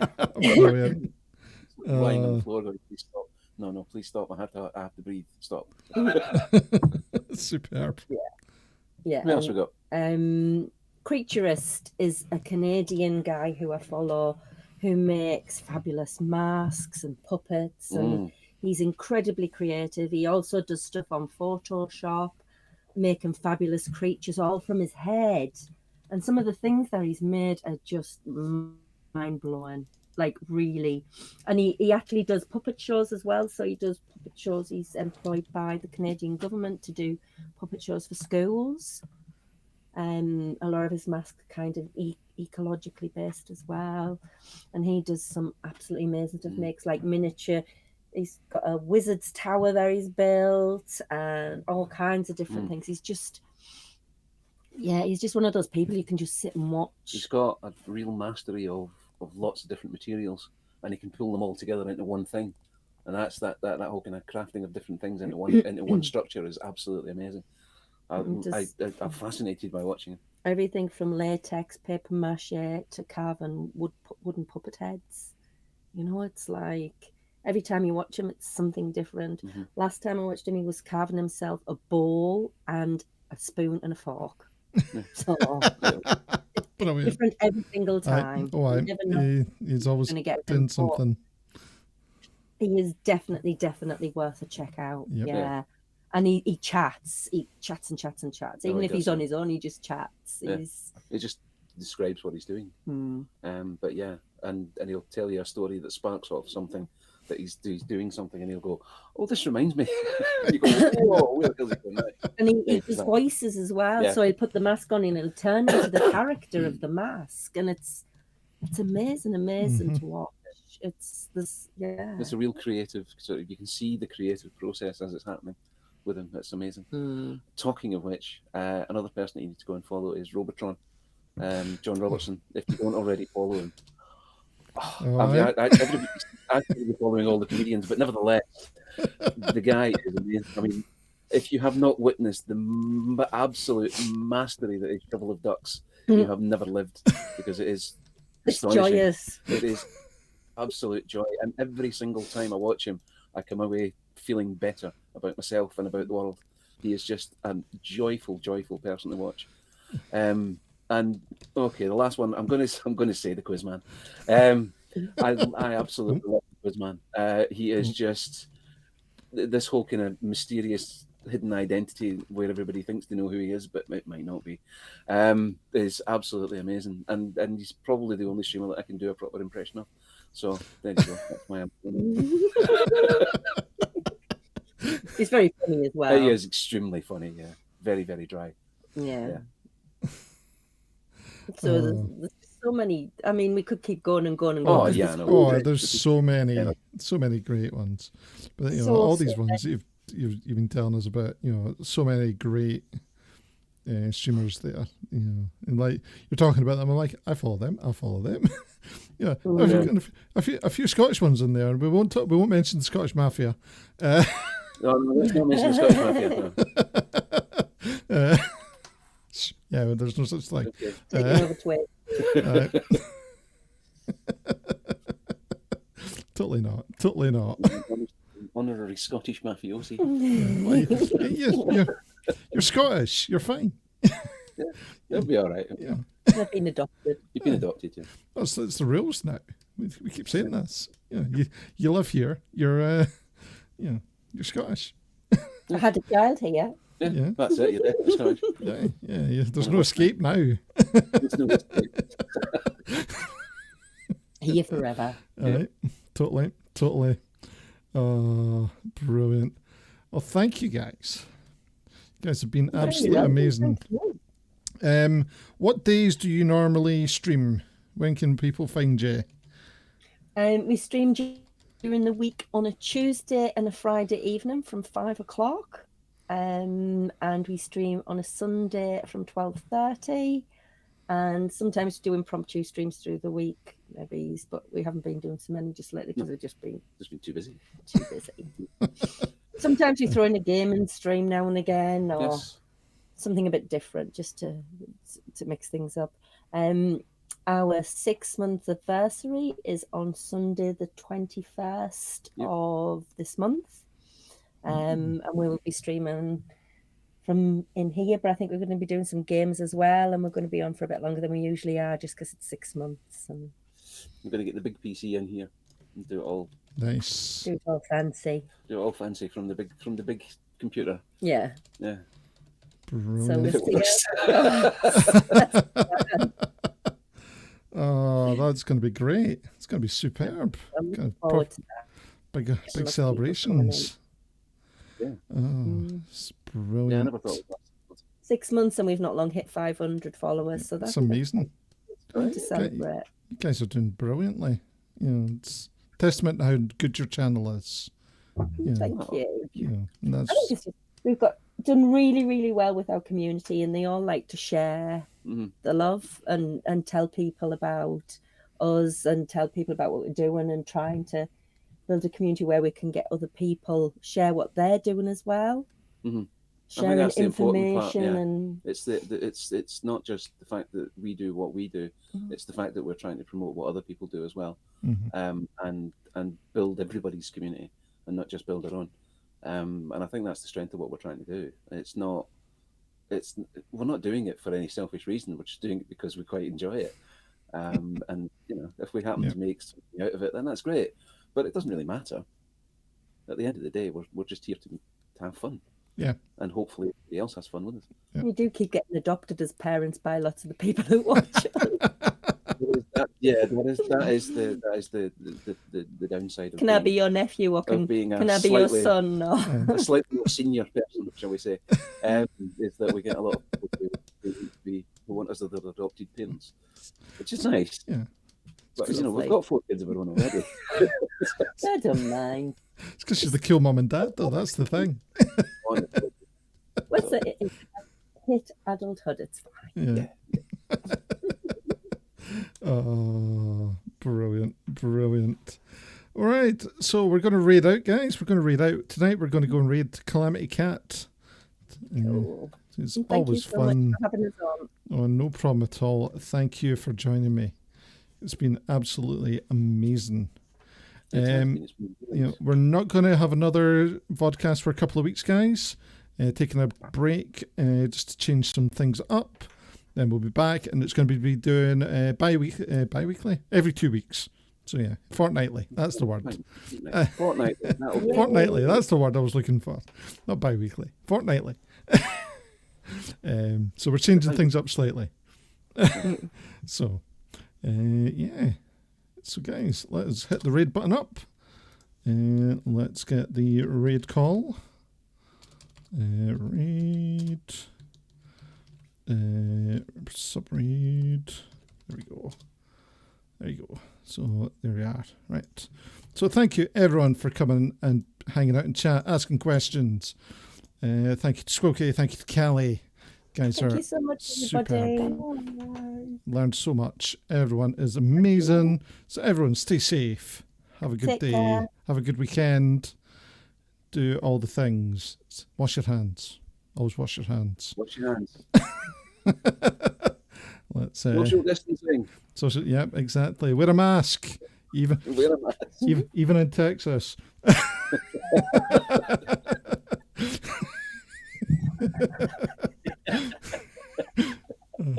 There we go. Here we go, guys. We're gonna raid. In 5, in 4, in 3, in 2, in 1.